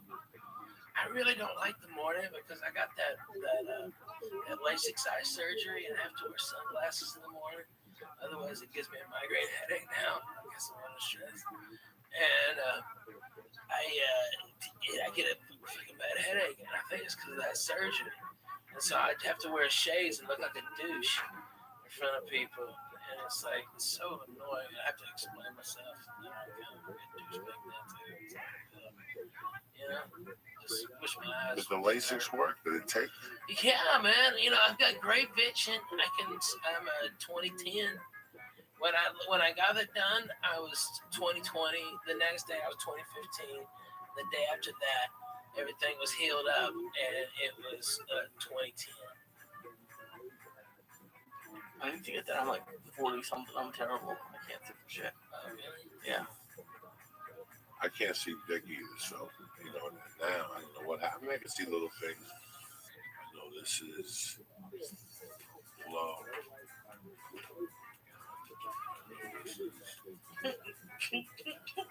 Paris, so what the fuck you laughing about, Theodore Brown? I just laugh. It's just like, but I know this is. I can't see Twitter, nothing like that. Like, I can't see my Twitter feed or email. Oh, really? Yeah, I can't see that. That's crazy. That's the reality. That's what happens. You really post fun shit, man. I mean, you got a very eclectic taste in music, but they're always jams, like across genres. You know, it's really fucking, you put out good vibes. I love it. So when I get up in the morning, man, I get up like everybody fucking does. You get up on certain. Like, what the fuck is that? Like, I went to bed last night, maybe 10 o'clock, because I had it from the weekend. Like, I slept a little in the afternoon. I kept dozing off on the plane. I got 2 hours before I got up Saturday night. That's not enough. I got up at 3 a.m. last night. 3 a.m. just got up. I laid there for like 7 minutes. I said, what do I do?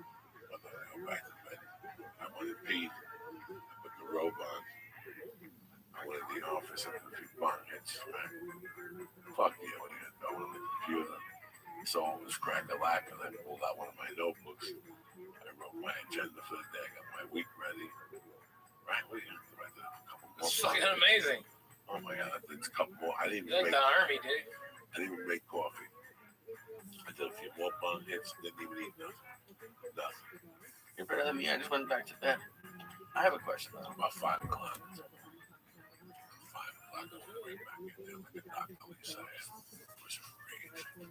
I took that t-shirt off. My titties came out. I put that fucking blanket on with that sleep apnea mask, and I climbed under that blanket. I slept till that fucking alarm went off until after 7. And I would have slept till 9, trust me. I would have gone deeper than deep. What's your question? I'm sorry, sir. My question was about Saturday. Because we talked after, and you were really pumped after. And I was just saying, I never knew you'd be what did it feel like? When you finally got to the hotel, what did you do? That's a great question. I sat there and just let everything cool off. I didn't even know what was going on. I had no idea what was going on. I knew I just wanted to sit down. You know, at one point I took my shirt off and my shoes. I wasn't getting anxiety. It's something else. It's a different feeling. I put the TV on, tried to get interrupted by the TV. I think I called you. I called a friend of mine, but nothing really mattered. So I got up and I went in the shower. I put the shower on as hot as I could. I just sat there and let the fucking water hit me too. I couldn't take it anymore. I let the water cool off and I stretched my back. I put shorts on and went right to bed like that. You just passed out. Just passed out. Whenever I'm confused and shit, I need to go in the shower. Just go in the shower, let it run on my head. And let that hot water fucking rejuvenate my brain's fucking cells and shit. And that's it. Rabbi, you've done a lot of specials, and even your early ones all of them were amazing, are great. But this is Joey's first, so going back to your first, can you think about what that was like? Well, I've been running those goddamn jokes for 5 years straight. I mean, I had laughs every 4 to 5 seconds. And the album went platinum because people thought I got fucked out of Last Comic. We sold 1.4 million. And it was a big deal. And it was just out of the Laugh Factory. But the feeling afterwards, you're like, oh God, and there's oh my God, there's you get to exhale, all right, and then you really take it in, and then it'll come, if it hasn't already, the panic that you can't do those jokes no more because people are gonna see all that shit coming, and you're not the type, because Joey's a real comedian. He won't allow himself, and he'll beat himself up to dig deeper and go realer. Okay, and that's what this is gonna do. It's gonna act as a catalyst to spur his writing. And in a fucking year, he'll have an hour and a half, and that's how it is. But for the next month, it's gonna be a little bit of a panic. All right, and No, I'm in no panic at all. good. Let it no breathe. panic at all. I'm in the state of Where you at? where I am. I'm in the state of. Because I know the whole fucking thing. No, I'm in the state of. It all came down to this. I enjoyed doing it. I definitely want to do another one. I know exactly when I want to do it. I know exactly where I want to do it. I know how much time I want to take. I know how me to do it now. So you're ready with a whole nother special? I'm ready with no other special. No, No. there's no hour. Not even close. I have minus 10 minutes for the special. You know what I'm saying? You know what I'm saying? Like, you're at that point. I'm not worried about that. I'm gonna take this week off and then start next Tuesday night. Man. And then go to Vegas, take a week off, go to Boston, go, and I'm still gonna I'll get some more material, put it together for these tours until you start to. I'm like Janet Jackson. When Janet Jackson starts a tour, she lip syncs. She's got no cardio. It's tough to move and sing at the same time. So you start at 90% fucking lip syncing. By the end of the tour, you're down to 10% lip syncing because you built your fucking cardio. You don't need somebody singing behind you the same shit they heard. Yeah. That's how I'm gonna try it. That's how I'm gonna try it for right now. I'm in no rush, Plus, most of the tours before the There's a lot of things that people always say you think you're in a rush. We're in no rush. No. We're in no rush. Not at our level. I We're mean, in no rush. it's like I did my special and I was 11 years in. Okay, and I hit my first special. And 12 years in. Yeah, 12. And so when I hit, I knew what I was doing. I've been headlining all over the South for years. No, when you hit, you were already. I had an hour and a half ready to rock. You had that night and the next night. If you come tonight and tomorrow, you're gonna see 2 different fucking hours. Yeah. No, experience takes the handle over it. I'm not worried about the material. I'm not worried about any of this shit. This experience taught me that you might not have anything in May, but if you keep getting on stage, and you keep taping your sets, and you keep pushing yourself, what are you gonna do tonight? I'm gonna do 3 sets. Really? Yeah, you're still out there banging after because you forgot there's a Dodger game. So that show that was supposed to start at fucking 9 is now gonna start at fucking 10:30. So you're out there till 2 in the morning working your material for 3 fucking people. But every spot works. It's really amazing how a friend of mine once told me that everything works in layers. I didn't know what the fuck it meant. It meant that everything you do builds. And it builds momentum. And one day it all builds into one momentum. All those little things that you thought were shit all build. And they really do. I'm seeing it with 20 people now. I've seen it with 20 fucking people. From Ralphie May to fucking Ari to Ali Wong, I've seen momentum build over fucking night like nothing happened. So stand-up is real. I can't imagine being Kevin Hart. I can't imagine being Amy Schumer. I can't imagine being Louis C.K. Because those guys' agents get greedy. They put them out there. And these guys can't write fast enough. These guys can't write fast enough. You get to that level where you're doing 80 other things. It's not you in the fucking room anymore. Yeah, you're not doing bong hits with your friends and drinking coffee. No more. Now it's all different. It's all different. It's all different now. So people can't adjust to that either. I was telling Lee that one of the most important things is grounding. No matter what Ralphie had around him at all times, the 6 agents, the whole thing, I was always hawking him on the phone, tormenting him, making him laugh, keeping him grounded so he wouldn't buy into the fucking bullshit. You don't buy it, they're going to hit you with bullshit. That's it. There's a ton of bullshit that comes with it. If you keep your friends around, they keep you grounded. You know what, Ralph, that joke ain't funny. When that agent tells you that joke is brilliant, we love it. You're up there eating dog shit like that poor kid on the Today Show, Corey Feldman, singing that fucking song. Oh my God, you hear that? Can you imagine this poor agent? Kid. What do you I wish one of them Lost Boys would come and rip his fucking head off.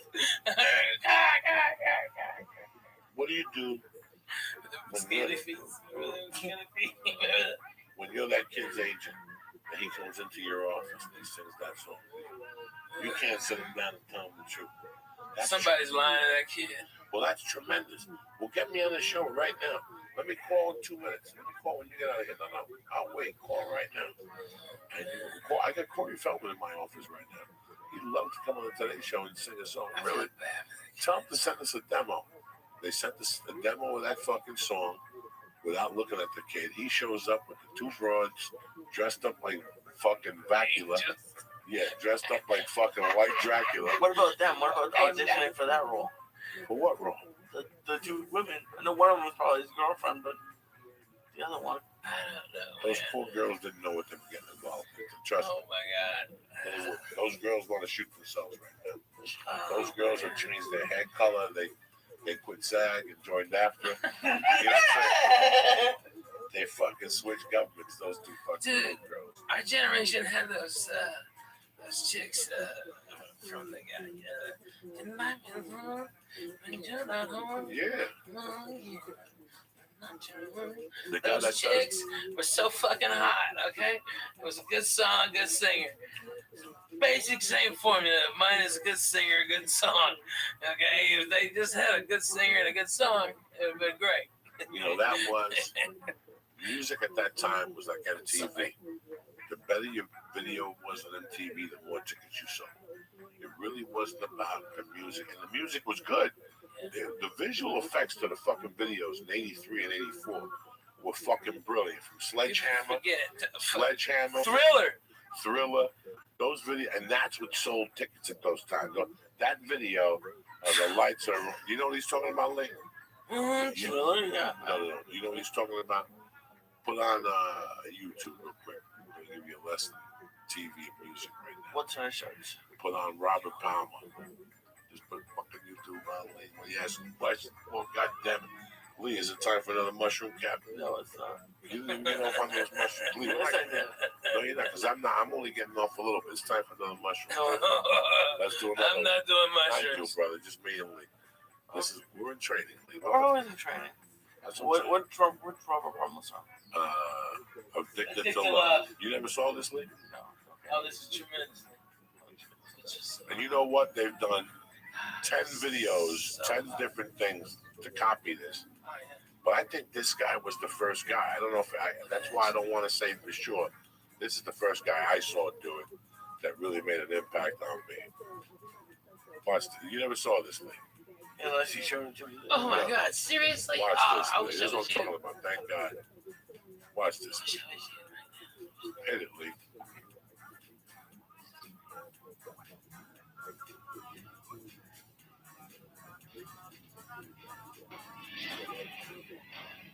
Watch the screen, Lee. Don't watch nothing else.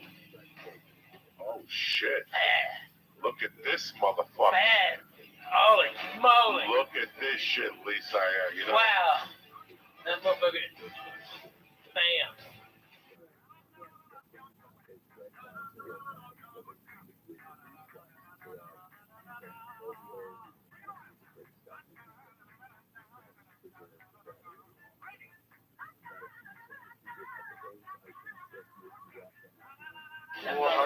This is tremendous. This really is tremendous. And look at him. He's such a bad motherfucker. A bad motherfucker. This guy's a bad Listen to motherfucker. his sound. Nobody's got balls like that. Nobody's got a sound like that.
Put on Robert Palmer, I want you.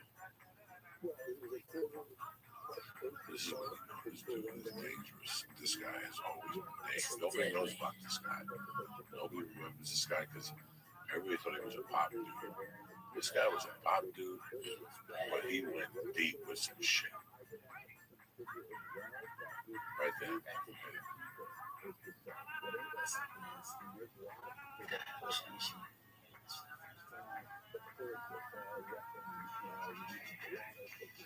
So he went into this Marvin Gaye thing after Marvin Gaye died. Right. And this guy was fucking pulling it off, Lee. A white dude took Marvin Gaye's music and flipped it.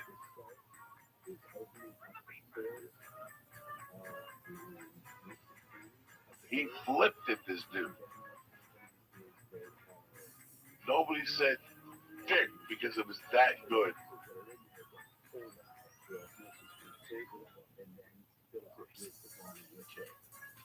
Is this the real music video? Yeah. Early MTV. No, this is a little later. I figure that other shit was 84, 83.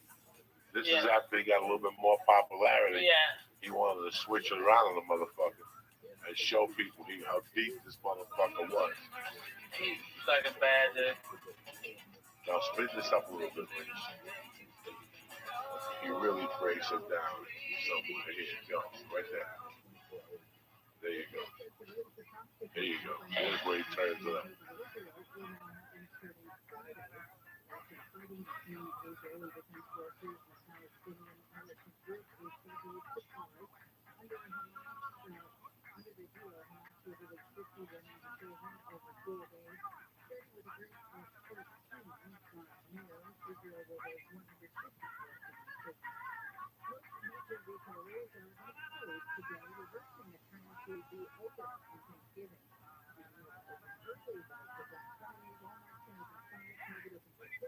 Kill that.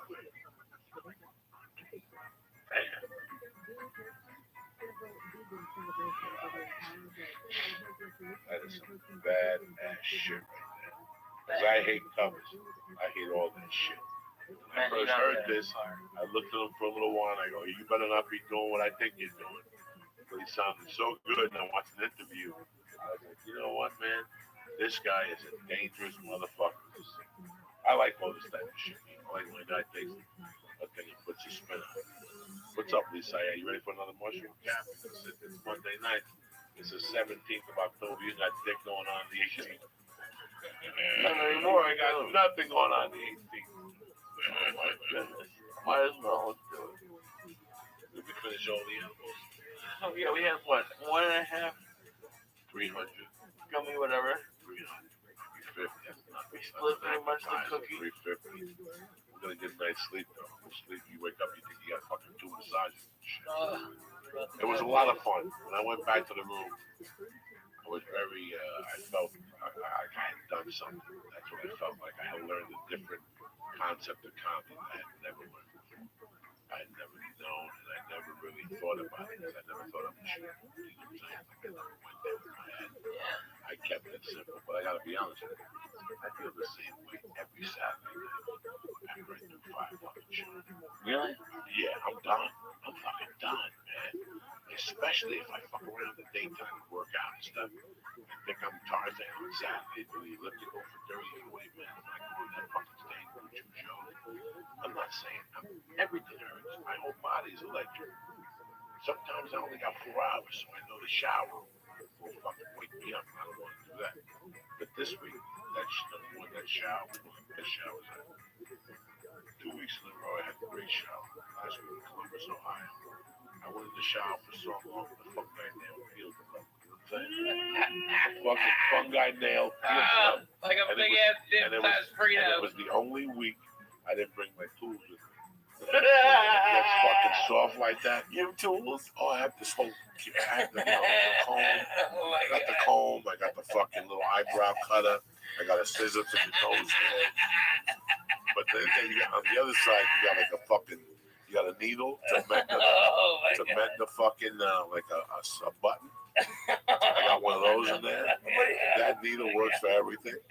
What does everything mean? Everything. Hash, ingrown hair. That could work on stitches, anything. Anything goes with that. And then I got a toenail cutter that's fucking huge. I can cut a gorilla's fucking toenail with it. Right? I got that. And then next to it is like a chisel. So you pick up the nail and you go in there deep and you chisel that fungi out. It looks like fucking. It looks like fungus and blue cheese put together. When it gets wet, you cut the nail in holes. It's tremendous. It's a shout out to Buffalo. What's the matter, Lee? You look a little dizzy. I'll get a little vomit in my mouth. I to you. What's up, Lee? Ingesting all this information. Oh my You God. want to eat another mushroom cap? Not really, to be honest, but I will. All right, let's do it. What the fuck? It's Monday night. This is 17th of October. There ain't nothing going on. Okay. I was supposed to have something at 11, but it's not going to happen. So I'm just going to fucking do my thing. Yeah. I don't bother nobody. You know what I'm saying? Right. You look good, Lee. We had a nice time this week. Oh, learned my a God. lot. You learned a lot. And that's all that Congratulations to you matters. both. Yeah. That's You know, nice man, to Joey. Like I said, nah, you too. Like I said, man, it's a pleasure to see your growth. You know, I was always happy about all your success. You know, you see all these guys that you all came up with, and everybody rates success differently. You know what I'm saying? Listen, man, I don't want to sit in the fucking outside. You know us, man. We stone 82 hours a day. The last thing we want is human contact. You know what I'm saying? I don't want fucking TMZ ever to question me about something. I don't want to be one of those guys, man. I just want to be a dirty Man, I get that shit That's so it. much, I just bro. want a dirty comedian. That's it. I don't want nobody to even know I exist. I would never want to be an Amy shooting shoes, God forbid. I would never want to be able to see everybody gets so critical. Oh, You no. can't be a comedian anymore when you get to that part of comedy. Because you It's too can't rough. develop it anyway. It's too rough. No, it's too rough because look at people get offended by the Oh, everything. So it's too rough to even go there. So you don't want to be in that particular spotlight. If you're going to be in that spotlight, you have to have 3 writers that write, you know, material that's Yeah, that's great. policy friendly. I'd rather shoot myself in the fucking head. Next topic. What else, cocksucker? Talk to me. You smoking weed? What's going on? You doing jumping jacks over there, Lisa? You ready for another mushroom? I found some acid hidden under one of the albums and shit. A half a piece. Can you Oh, imagine? my God. We could break our own record tonight, Lee. Don't Leave even me out We of got, this, we man. got these green Oh, stars, my too. God. All right, Lee. I'll take a green The star. sofa is a safety safe, okay? Please, Lee knows all Lee, about that okay, fucking sofa. If you feel anything weird, okay, Lee, go to the safety safe, Lee knows okay, all Lee? about the sofa. Lee is Just my, write it out, okay? Lee's Maybe my it'll be main like dog. 3 hours. Lee knows all about the And you sofa. want to take a shower and take a big old shit. I'm telling you, Lee That's knows, how it goes. Lee knows all about the sofa. Lee has Yeah. been on that sofa a couple times. He's a soldier. Leave my little Lee alone. I love it. He goes, when does Yom Kippur finish? I think it's over. It's over. That's it. Is When's it? the next big Jewish holiday? Hanukkah, maybe? I don't know. Maybe there's something in between that people need. That people know. Well, we always got to get one more. Well, we got Halloween. We got Halloween. Where you going to be for Halloween? I'm going to be in Nashville. Nashville. Yeah. You're not doing comedy in Nashville? No. What are you going to do for Halloween? Fuck nothing. I'm going to hand out real size candy bars. Everybody comes to that. What do you mean, real size candy bar? The big Well, ones. you know those fun size candy bars? Yeah. Fuck There's those nothing guys. fun about them. No, there's you just not. get started and they're done. Fuck that. I give whole candy bars. I go to Sam's and get fucking cases of them. You know, man, you might have Sit a out point there there. and fucking just boom. Here you go. Here you go. Because when you open up a real candy bar, you know where you stand. Right? When you Like I appreciate children. You know, don't toilet paper in my house. You know what I mean? I'm your man. Okay, we're down. Okay, you know you pay the neighborhood. It saves the white picket fence from getting fucked up. Okay, you know I mean just pay it forward a little bit. Okay, their mama will come up. I'll hand them 3. Well, which one you like, Reese? Okay, well Snickers is bomb too. Oh, you want the Milky Way? This is all caramel. Okay, that's all I got. I'm sorry. All right, but I mean I go through probably $300 worth of candy. But it just, I mean, kids just light up, and I get toys and stuff. Yeah, this now I'm like neighborhood. I buy the pint size ones. But you're right. When you have the little fucking things, what happens is, like me this week with the Butterfingers. I just wanted a Butterfinger. Next thing you know, I was eating 22 of them, which meant I ate 3 of those life-size ones. If I would have just stayed a life-size one, I know where I stand. All right, that's it. I'm good to go. You know me. I have the control of a fucking savage. I can say fuck it. That's it. I had a few of those Butterfingers too. I saw those. You were tearing shit up this weekend. I was not Tearing shit up, which I'm proud of you. I'm proud. Hey, listen, you know me, dog. I ain't no Slim Jim. I don't give a fuck. I want you to be healthy. But don't sit there, look me in the fucking eyeball and go, I don't know who ate these 2 pizzas. I didn't eat no pizza. 2 pizzas No, you disappeared. can ask for There it. was 3 of us, 2 pizzas. I was on stage for 2 hours. I come back, he's sitting there with a big, he's sitting there with a big grin on his face, Just got happy as fuck. No, they were veggie just pizzas. in a I ate. fucking There was no car. veggie pizza. They were all veggie back No, there. please, I'll strangle you. I was eating them. They were not veggie. Dude, I wasn't. I was There were cheese and prosciutto not and arugula. backstage. What backstage? No, Oh, really? in That's the a green great room. way. In the green In the room. green room, there was Veggie. prosciutto, No, arugula. not when I got back It there. was me, you, and Ask Willie. Willie. Ask Willie. When I got back there, I had no pizza. It was just veggie. Ask Willie. Get Willie on the phone. Wait a second. When I got back there, there was 2 slices of pizza because I ate one of them. Please stop. You're insulting my intelligence. Get Willie on the phone. I wasn't in the He state, folks. He's saying the back room. There's no I- back I- room. There was no nothing. There was one fucking room. I Nobody ate could 3 come. slices in the main room. I did. I ate 3 slices. That was later. Yes. Yeah, no. Somebody ate the ones in the green room. Not me. When I left, there was a pizza and a fucking half. I was sitting at the There was table. none. I just saw a wink. No. I wasn't you winking. and Ralphie There was are in some- cahoots. No. I wasn't there. I was in You can't Portland. Yeah, but Ralphie, There you was know a we were whole in pizza cahoots. that was Willie's, and there was a pizza. I took 2 little. Well, Ali, You know I those mean, little- you know those little okay, fucking. I gotta be You know honest. those little fucking pan pizzas. There Yeah. was 2 little strings saying come back. 2 little slices when I left. I took both of them. He ate one. I watched him. And he ate a piece of chicken nugget. And he was eating them. He's saying, what vegetable? The Joe Malash vegetable. There were no veggie. No. There's vegetable. Stop with the fucking vegetable. So next thing you know, I come back and there's no pizza. And he's sitting there with a grin on his face. High as fuck he was. And I go, what's going on? No, he goes back to the hotel room. Next thing he's talking about chicken cutlet parmesan. His wife just got sick eating shit on the road. Bad Poor Korean baby. food. And also he's out there Poor baby. ordering to-go food Yeah, because no, because at the hotel at 2 in the fucking morning. you're talking about 2 different nights now. Are we talking about Saturday or Friday? Where'd you go Friday night? Friday night was a chicken parm. What it come with? French fries? Just no pasta. Pasta? Yeah. You ate pasta at 3 in the morning. Just a little bit of that. I ate like most of it was leftovers. I promise. He always eats a little bit. Yeah. And what Well, was no, it Saturday? the reason why I didn't was because I didn't include cheese, so I couldn't eat most of the pasta. And Saturday was because I had like 2 slices, and he gave me sure. fucking edible. Listen to me. No, Ralphie, they brought New Wave, brought 10 pies. yeah, a ton of pizza. They're so I'm talking cool. about all those Their pizzas. caterings are always good. Yeah. Now, Lee was sitting right Two, there. That's I had 3 slices. I had 3 slices. plus the 15 slices No, inside. no. But that's like a pound of pizza, Dude, I was right? talking to the photographer. Right. Ask him. But the whole time you were licking your fingers. No, I make was one not. messy, but Ladies and gentlemen of the court, I'm watching like, oh, I was not eating. he's sitting there. Listen, anywhere there I was just wanted to pizza, take 2 slices. Lee was like me in the 80s with cocaine. If cocaine landed right here, I'd be sitting next to it, making believe it wasn't there. Like, oh, is that cocaine? That's not mine. You know what I'm saying? Like Lee was sitting there. At one time, Lee had 3 fucking boxes of pizza next to him, sitting there like Sinatra, mingling with the boxes of pizza. Hey, you yell at me all the time for eating garbage pizza. I'm finally surrounded by good pizza. I ate that, and then I want to take some home. I want to take some home, and you say no. No, I didn't say no. You did too say no. No, I did not. I go, You Lee, did. you're embarrassing me. He said, eat the pizza here. Well, no. Then he, You always want to have a slice of Sports Center or something. then he goes back to the hotel room. He orders like stuff. He can get pizza. No, it was good. I went to the front desk. Oh, so it was good pizza because it was the front fucking. Well, desk. at least maybe they would recommend a decent. What was the brand? I don't remember.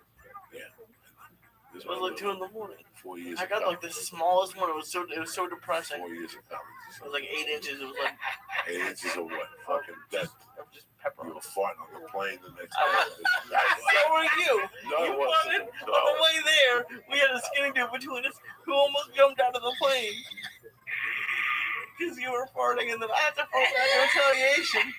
And He's not admitting to it. At least I admit to it. I love farting on planes. You didn't fart on the way there. That was all me. I Don't lie. You were farted half a once. fag. Oh, God. You know that you sat like a half a fag. So I funny. blew this guy out the first time. My back was bothering me. So I bent over this way to fart to get a pressure. Yeah. But it blew out of my back. You ever had Oh, that? yeah. It blew out. I heard it. I felt the back of the cheese flapping like a kite. And I sit back, and within 2 minutes, I see Lee look at me, make him believe like he's doing sign language, and he's inhaling that fart because the filter of the plane is under Lee's feet. That's why you never take a window seat, because everything that comes goes right there to the window. If I sneeze, it goes to the window. If I blow my nose, it goes to the window. If I fart. Amen to that. So Lee gets the first dose of the fart. This guy gets the second dose, like that hurricane last week was supposed to come back.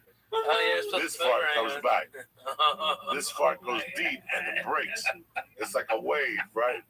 It's like a wave. It breaks like this. Half of it goes Lee's direction. The other half hits the middle seat and ricochets right in this guy's mouth. You understand me?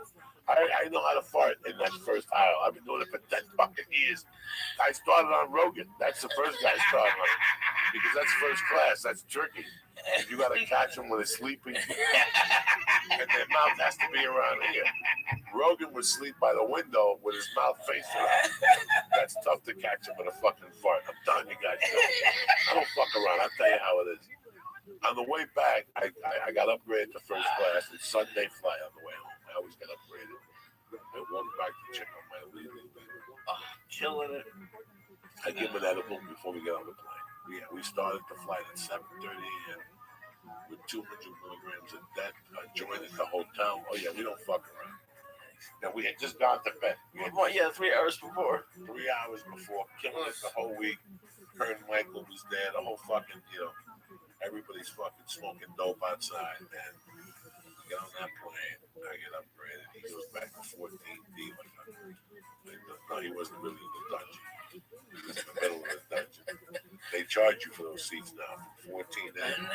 If not, they put you in the fucking dungeon, dog. And let me tell you something. You fly anything now, from 16 back, you're gonna get sick. You're gonna get something. You're gonna get Abu Dhabi. Something. You're in that 28th row by the bathroom. Hell have fury on you. Because people are back there farting. That fart's got nowhere to go. You gotta sleep with a blanket on your head and a straw coming out of it and shit. You think I'm kidding you? Listen, you get anything from 24 to 28. When you go home, you gotta take a shower. You can't even fucking go out and meet your friends and hang out. Because you got this fucking layer of airplane. Trust me, dog. We used to sit in the back of the plane. Those are the cheapest seats. Those are the ones that are, when you go on there late and they give it to you a cheap seat for $189. I just got my tickets for Boston. I'm sitting in like 21 and 24. There's nothing. There's nothing unless I want to pay like $100 a ticket, which isn't gonna happen. So I'm sitting in the back. Are you on Virgin? No, JetBlue. You sit in the back on both flights. Yeah. But don't you have to go out to Long Beach? No. No, Oh, yeah. that's awesome. Why would you go to Long Beach? We're up here. I thought that was down in Long Beach, homie. They have it there, but no. Oh, okay. But anyways, on the checking on I me, just how you it was funny. You what? When you were checking on me. Oh yeah, I went back there. Board first class. I went back to the check on my nephew. He's sitting back there with a smile on his face. He just hit the lottery. He's got his shoes off. No, I don't. No, Yes, I do not. he does. No, I His do not. shoes are- I have my shoes on. First of all, I taught him how to fly. Yeah, You understand me? We get through security. He's a fucking move. He yeah. gets stuck as usual because you don't know just to keep going. Just keep going. Right? Because I got the pre-check. This fucking guy's walking around like he hit the lottery. I got really speed up. Plus, he has 19 bags. I'm right out. I have one Like, bag. he's gonna say like he's gonna have a surgeon. He's got the computer and the games in there, and God knows what other shit he's got. God knows what this shit he's got that don't belong. I got two things on my thing. I got two things in my travel bag. I got a sleep apnea machine and a computer. Yeah, you're the one that draws the attention. No, I don't. I don't take none of them out, stupid. Well, I don't I never take nothing out. I never give them nothing to take. I haven't taken that computer out in 20 years. They would say, if you have a computer or laptop, take it out. I haven't taken it out at all. That's how I run. I don't take nothing out. Leave it in there, shut your pie hole, take your sneakers off, take your fucking belt off, Take the tickets out of your pocket. Take your cell phone and put it in your right shoe. And take your wallet and put it in your fucking left shoe. So they can't rob you, cocksucker. Instead, you get shaken down, your shit's all the way over there out in the open. You understand me? So guys like you with the Suge Knight shirt on, look at him, Rob. You got the Suge Knight shirt on today. Yeah, right. I like it. Smooth. You have to fucking do this shit so nobody robs you. Because those TSA guys will rob you. Really? Oh my God, your wallet will go missing. You have to run the tape. Don't get rid of the tape. It's a conspiracy. It's like the Trump keeps saying, the media. It's like Trump. Fuck that. Oh my God. So, we get to the airport and I leave him there. I was going to wait for him. I go, what would you rather have? We wait for him. Nice breakfast, wait for him. He fucking goes through security. It takes him an hour. They search him. They bring the fucking bug, the dog. They brought the donkey. Everybody to sniff him. I go to that fucking macaroni grill. I get him a nice sausage platter with eggs and potatoes and sausages. He gets out of security. He gets over there. Boom. He's got to wait for him with a fucking Diet Coke. Yeah, perfect. Like a fucking doctor that we are. Wow. I gave him 6 minutes to eat because we, you know, Yeah, it was Right. we got to get on the fucking plane first. This motherfucker don't work. I got a superstition. I got to get on there first and get off that motherfucker first. So I tried to sneak him in, but I couldn't do it. But he went to the back. It was cool. It was a good little flight. It was a good little fucking trip, man. I simplified traveling on the way out. I had to yell at a guy with a Volvo. Oh, classic. Because he tried to play the white fucking Supreme game on me that he was better, take up 2 aisles.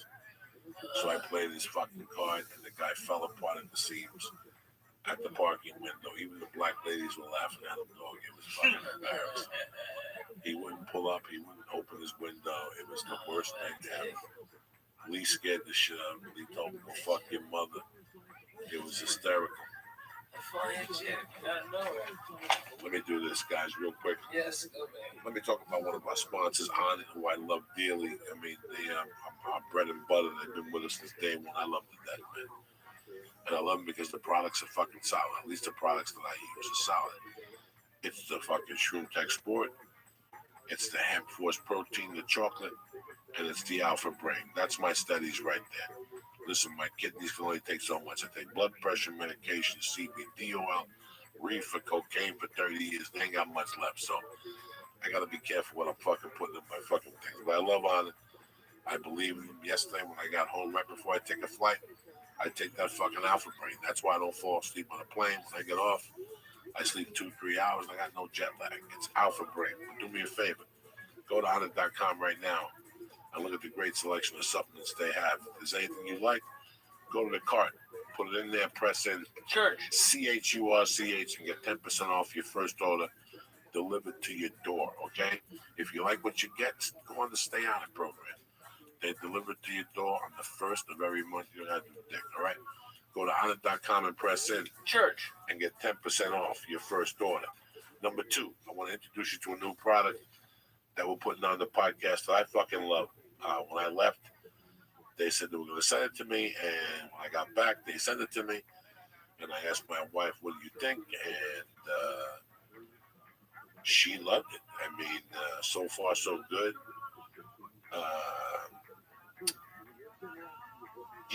I mean, I got cats, man, and you got to feed the fucking cats. Cats like to eat on their own goddamn schedule.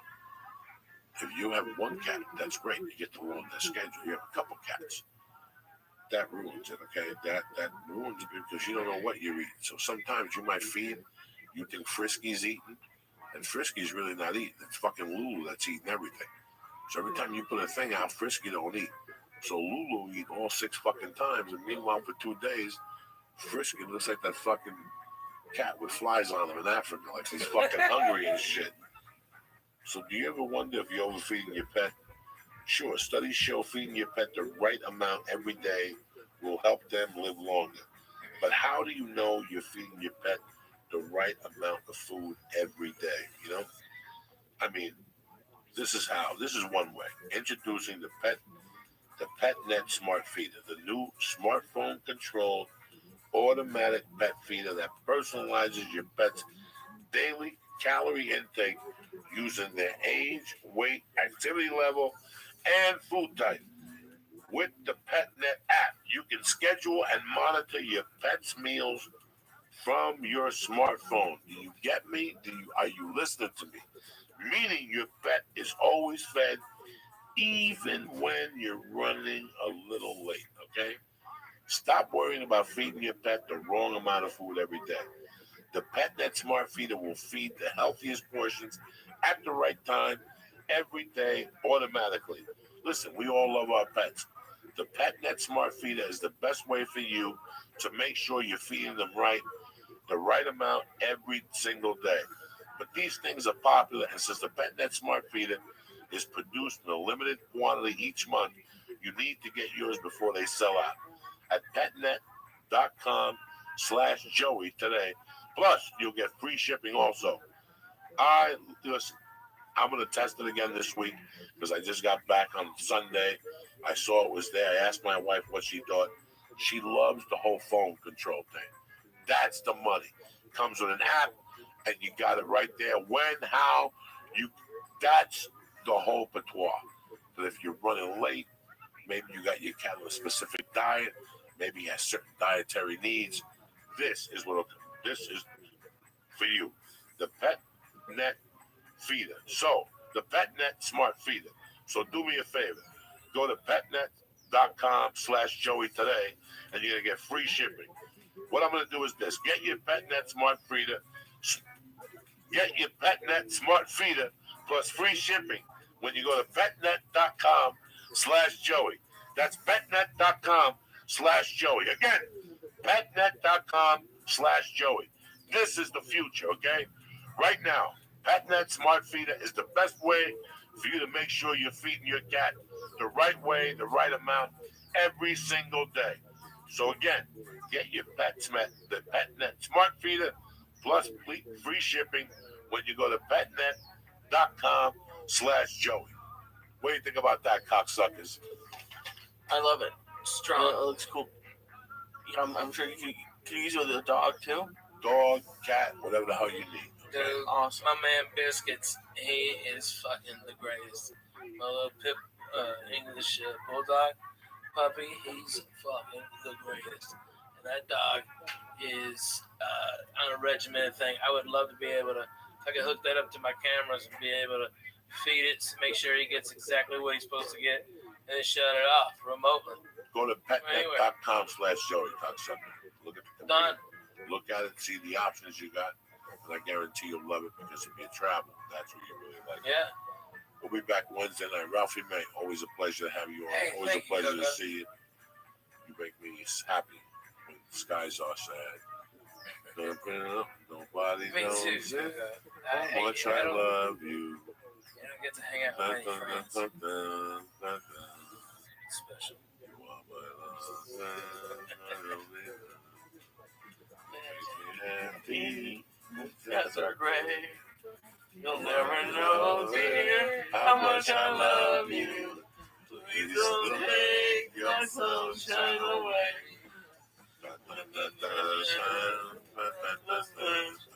I don't know anything else. Vegas next weekend. Where you at, Vegas? Oxnard this Friday, Saturday, Thursday. Yeah, Thursday, Friday, Saturday, and Sunday, and man, and then off for a week. Thank God. I mean, I've been on Where you going? eight Where you city, going? What are you doing? eight state run so far. We got you like atrocities in Come on, exactly. It's easy when Nobody you got a knows bus. that how much I love you. Don't take your sunshine away. Hit that music, cocksucker. Tuesday, I'm at the Improv, Improv, 10 o'clock. okay, for helping Native Americans get propane to keep people alive in North Dakota. I swear to God, it's a great cause. They're nice people. All right, you don't deserve that shit. I remember we used to have fucking holes in the walls that weren't the windows.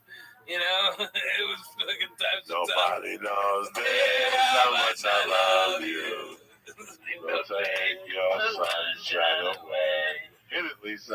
Come on, Lee. Fuck yeah. Jam it, Lee.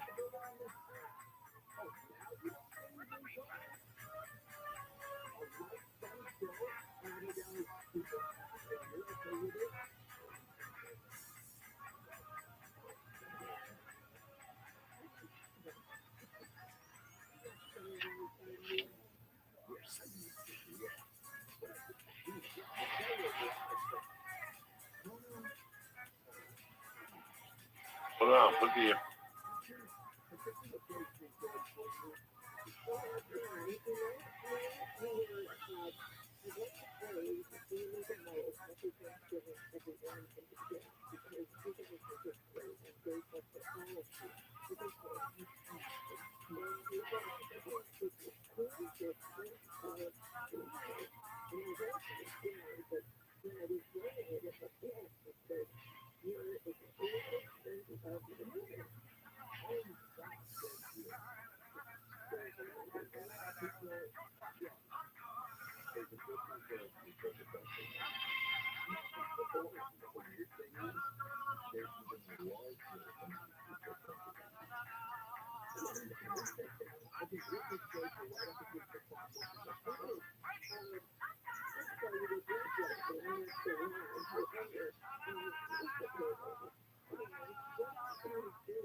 Go Lee.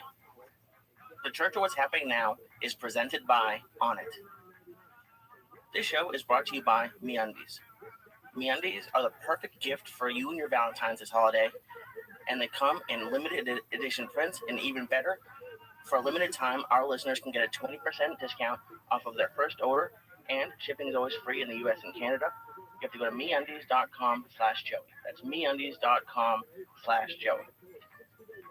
The show is also brought to you by ZipRecruiter. To find candidates in any city, industry, nationwide, post once at ZipRecruiter.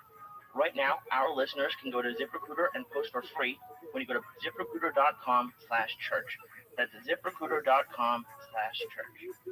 Kick that mule, Lee. It's Monday, bitches.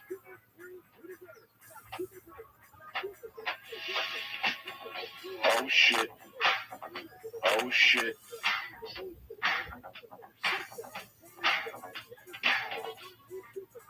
Monday, January 23rd. The Church of What's Happening Now. You're here. Lee Sayat, Ralphie May, and your Uncle Joey Diaz. Oh shit. Kick it, Lee. Blow those fucking speakers.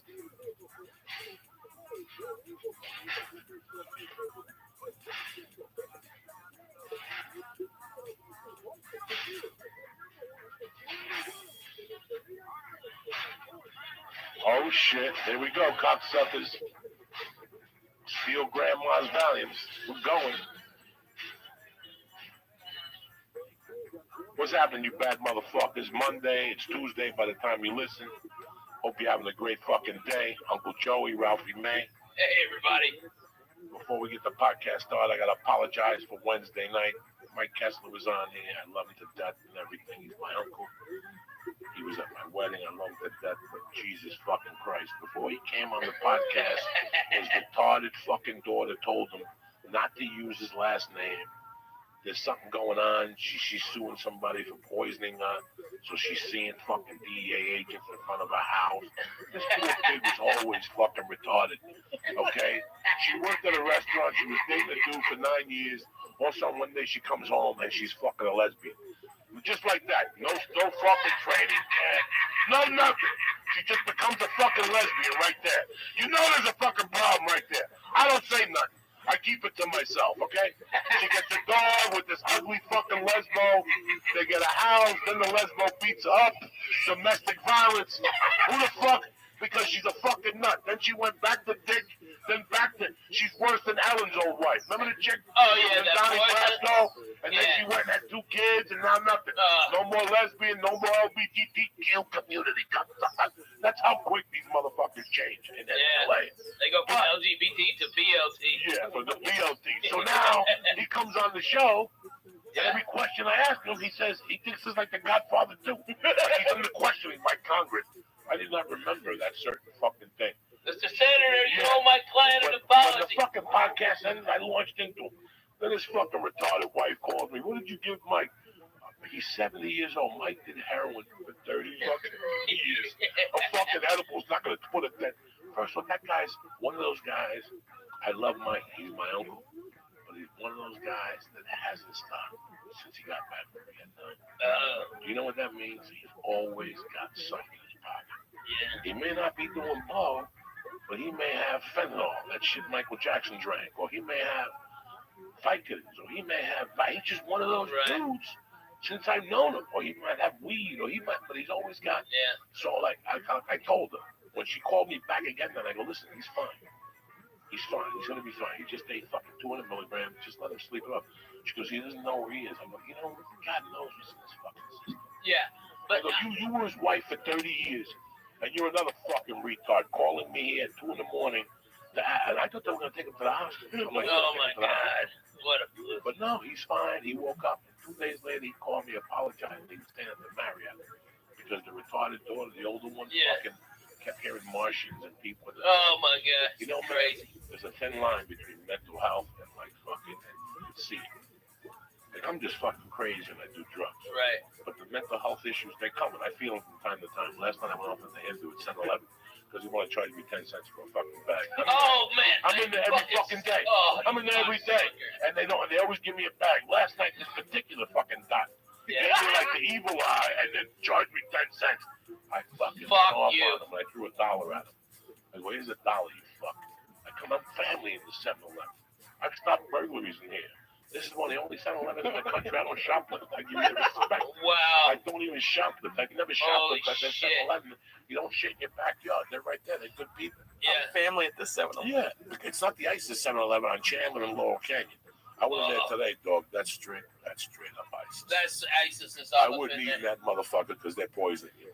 They're poisoning you with like that gas. They're trying shit out on you. That hot dog will blow up. Yeah, I don't fuck with that.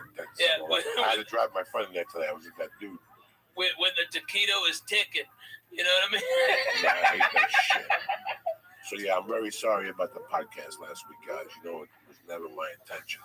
I had to sit here and talk with myself with Lee, and he kept sitting there. He didn't know where he was.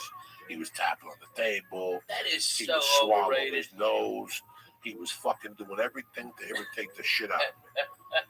But anyway, now that's off my chest. How are you, cocksuckers? It's a beautiful fucking Tuesday. Ralphie May, what up? Hey, baby, it's so great to be here in part of the church. I love it. You got the new Pope, Coco Boom Boom Diaz. Where's the package? Look at Lee. He's I got Cardinal Lee Sayat, the only Jew. Look at him. I know he's back. Oh, what do you think? Fuck. Yeah, Got the China eyes. when you start me off with I don't know how whatever thousands of milligrams you gave me, like it got to the point where the nice lady at the store that we go to told me I need to take a tolerance break. She told me. I've seen her so much that she's like, Which lady? the blonde, the skinny one. She's very nice. I think her name is like Sky or Cute. Oh, Sky. With the black, she's blonde over black hair. Real cute. yeah. I I like think her. everyone over there is great, but she's like, because I went in there and I even told you I was like, I asked for something new, and she's like, well, you've tried everything. I was like, no, there has to be something like new that's more than 50 milligrams, and there's literally like I walked around the store 3 times, and there's nothing that you haven't given me, and there's nothing. There's nothing strong enough in weed stores now. Like I have to poison myself with 2,000 milligrams to get anywhere near stoned anymore. Like it's. Isn't it great? Yeah, no doubt. Very fortunate. Now you're bulletproof, That's Lee. right. You're bulletproof. They I mean, can't fuck with you. They can't Yeah. stop What if one of those dirty Russian cocksuckers tried to put something in you? You'd be like, go fuck yourself, you Yeah. truth serum. you. Yeah. I'm fucking Lee, I've the been telling you flying that for Jew years. Sayat. Now, when ISIS comes, they're going to poison these people, and you're going to be the only one standing. Everybody Yeah. else is going to be on the floor. All these other Jews are going to be Puking and weak. shit. Not You're you, the only- Lee. You'll be in training. You're in strong. training. Is that why you go to multiple stores? Like, is that? Like, Yes. Is that just they don't know what you're doing? We're doomsday preppers. Well, Ralphie, I've only heard stories about you. I think it's like from Ari and then from Joey about like you had like before mason jars were cool. You had like a pint mason, like a gallon mason jar of just Bro, he weed had a on the fucking- table. On the table. On the table. I still got it. Where was that place at? It That was was, close to Pico. yeah, Off Pico. The Yeah. first place you moved to was when Sean Rouse was living with you. yeah. He had a fucking container. Fucking middle. It was a pound of weed. It was fucking awesome. It was huge. It was one of He those would big go ass. to that place on Mondays and turn out their lights. Turn out the lights. 3 ounces of this, 4 out. They would sit there and go, "What the fuck are you doing with this?" I know. And the truth is that most of it I gave it away. I gave it people away. in the clubs would tell me, like the waiters, when Yeah. I get them, the waiters would go, "You shut up with these fucking cheap chews." Yeah, and I think it's just the coolest thing to do, you know? I mean, the first time my buddy Ari Shafir, of course, you know Ari, right? You know Ari. Lee. Absolutely, yeah. Okay, Ari, first time he ever saw an ounce of weed, I handed it to him. Here, Ari, you're hilarious. I love you. Here, try this weed. You know? We were the first. I mean, in my generation, He couldn't believe it. in comics, I mean, in 2003 or 2004, I was the first one Nobody. to start making some money, and that was a stoner, you know? So it was like, fuck, we're all going. We're all partying, okay? We're all partying. Coco, take this. Try this. And you know what? Joey is a guy that will eat a girl's pussy while melting a coke rock on her clit, and then reach into her pocketbook and get hundreds. Okay, all right, and mad that he only pulls out 1s and 5s. Okay, all right, he's mad till he gets that 100. Then oh, she came. I'm out of here, right? But when it came to taking weed from me, I had to force it to him. You had to force it to him. You did not. Your pride. You're like, I can buy my own weed. I know you can, but here, take this. Oh, you give me and that this Matt's and OG. this. That Oh, my fucking God. Matt's OG. I missed that shit. Me too, man. 35%. Damn, that was I good. really missed that fucking reefer. That was I good. saw right? him a few months ago, man. Yeah. He married that girl. Yeah, he had long hair, and he was doing this thing. places and closed it down. You know, it's amazing how those. He was when Kushmart opened. The word on the street from a lot of people, Kushmart at one time were making 25 grand a day. They would 25 fucking grand a day at one time. How much was like a gram at that point, do you think? 25. Yeah. Jesus. 25. The Russians on fucking Sunset by Rouse were charging 30 for a The gram. rock and roll rouse, right? Rock and roll Rouse. They were charging 30 for a gram of Obama and 90 for a fucking eighth. They were straight up gangsters with that weed. Yeah. That place on what was that place that we used to go to, the pharmacy? Yeah, but it was the West Hollywood Collective. No, or something we like used that. to go to a pharmacy for a while. We Oh bought yeah, shit. the pharmacy with the F. When you bought the tickets for us to go see Clemens pitch, and it was 1,000 degrees in August Yeah. against the Dodgers, and Ralphie bought a bag of edibles at the other place because the pharmacy had like ice cream and they were going out on a limb, Italian ice. But the other place next to the breakfast joint that we used to go to there, by Whiskey a Go-Go. Yeah, that down place there. With the black chick, the hot, skinny Oh black my girl. God. Yeah, she was fun. They used to have cakes in there, Lee. Ooh. That would fuck you up, like chocolate cake. They were like banana 400 cream, milligrams. Yeah, 400 milligrams. And I remember Holy we shit, took them to Lee. a fucking Dodger game. And this was before you had the tolerance for it. This was way before tolerance. Right. This is when you ate shit and went home and cried yourself to sleep and shit. Yeah. You Went to a Dodgers game? Yeah, we went to a and it ball was game. 1,000 degrees. You, me, and John Weston. Yeah. And we sat right under the sun, dog, with those edibles, getting the fucking suntan and brewing. That sun was cooking those fucking How many edibles. waters did he buy from the water guy when he came Oh by my at 77? God. All of them, We dude. were fucking I drinking. handed him We $100 left after bill. 3 or 4 innings. It was Yeah. intolerable. It was too hot. The ticket was so good that they were bad because it was right in the sun. Right in the sun. Yeah, those are tough in LA, especially. There's something weird about heat on edibles for me. Yeah, no, they make you sweat a little. Yeah, extra. it makes it Yeah, like I don't know. I don't feel good if I'm too hot. I can't do an edible. I get hot like this. It's one of the weird. Joey always makes fun of me that I pass out in the studio after when it was really hot and it was the summer. I would take my shirt off. I have no idea why. I don't take my shirt off at the beach, and I was taking my shirt off here with the door open because they turned the AC off, and I was just hot. At least Syed don't take his shirt off in the shower. I don't. He's like Josh Wolf's hat. It's fucking crazy. Let me tell you something, man. That shit makes me sweat like a motherfucker. Oh my God. Like I refuse to exercise. Like if I eat an edible and I get somewhere and there's stairs, Yeah. like I'm fucking pissed. Even if it's 2 little stars, which will not get me high, they will fuck me up when I'm walking up those stairs. Yeah. When I run out of breath, it makes my mind think I'm passing out. Yeah. Like I went to radio one time in Boston, the elevator broke. Ugh. And that motherfucker made us walk up to the 3rd floor. By the 2nd No. floor, I'm like, dog, you better bring the radio station down. No, I'll do a phoner from down here. Yeah, I'll do a phone okay? from down here. Yeah. I thought you were going to You do like can the fuck 8th floor, yourself. the 10th floor, No, 3rd dog, floor. but these were long. It was an escalator. And it's 3 Boston. escalators. The ceilings are really The high. fucking electricity went down, so they were just gonna walk up. Jesus. They were running the radio show on a generator. I can't do edibles and do anything. Like once I do edibles I don't blame you. and I walk unexpectedly, my fucking heart stopped. Like my heart fucking beats too What about much. going downstairs at the old office? I used to have a freak out whenever I was drunk. Those are kind of steep stairs, man. Those freak me out. Oh my Like, God, yeah. And I'm fine. I get a little nervous sometimes if I'm out and it's like rainy or something, but if I'm sober, I'm fine. That was my biggest panic at that office was that people were gonna see me walking down the stairs and they know I'd be stoned because it took me like 5 minutes once because it would take like a couple tries. It was scary. You know, like my depth perception's off. I hear you. It's a different, but I kind of like now going out when I'm stoned. It's fun because I've always liked watching people and giggling at them, but weed just makes that 1,000 times better. Just walking crazy. Like I almost want to go back to I've never been in like a city really stoned like Boston or New York.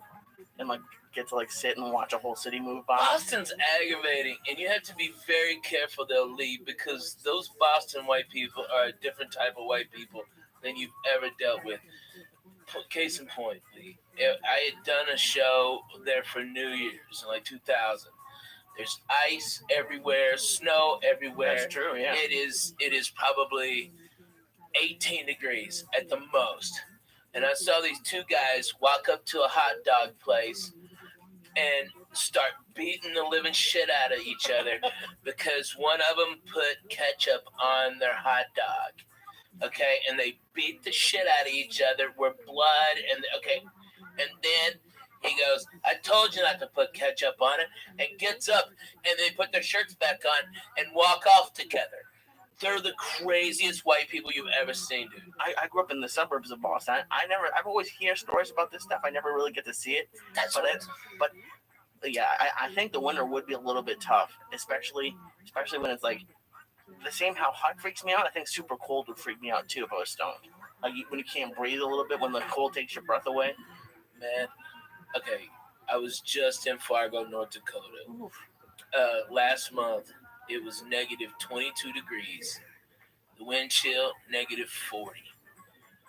It was so cold. I went outside to smoke a joint. Literally, I thought I was going to pass out. It hit me so hard because it was so cold. The weed did. And then... Well, when you walk into the warmth, yeah, it's like being in high school. You smoke outside, then you walk into the high school, yeah, and the weed levels off a little bit because you're in warm weather. Yeah, it's right. deep. It's man, it was so. Was that the coldest you've ever been in? Yeah, that was the coldest I ever been in, dude. I mean, I can't describe it to people. I mean, it's just. I mean, Coco, in my bus on the inside, the windows were all closed. The bus heater's on. I have a space heater on top of that. I am under 6 inches of blankets, all right? And there's a water on top of my blankets that's about 18 inches away from the window, and it completely froze. And it was inside in a heated place that far away from the window. That is how fucking cold it was. I've never experienced anything.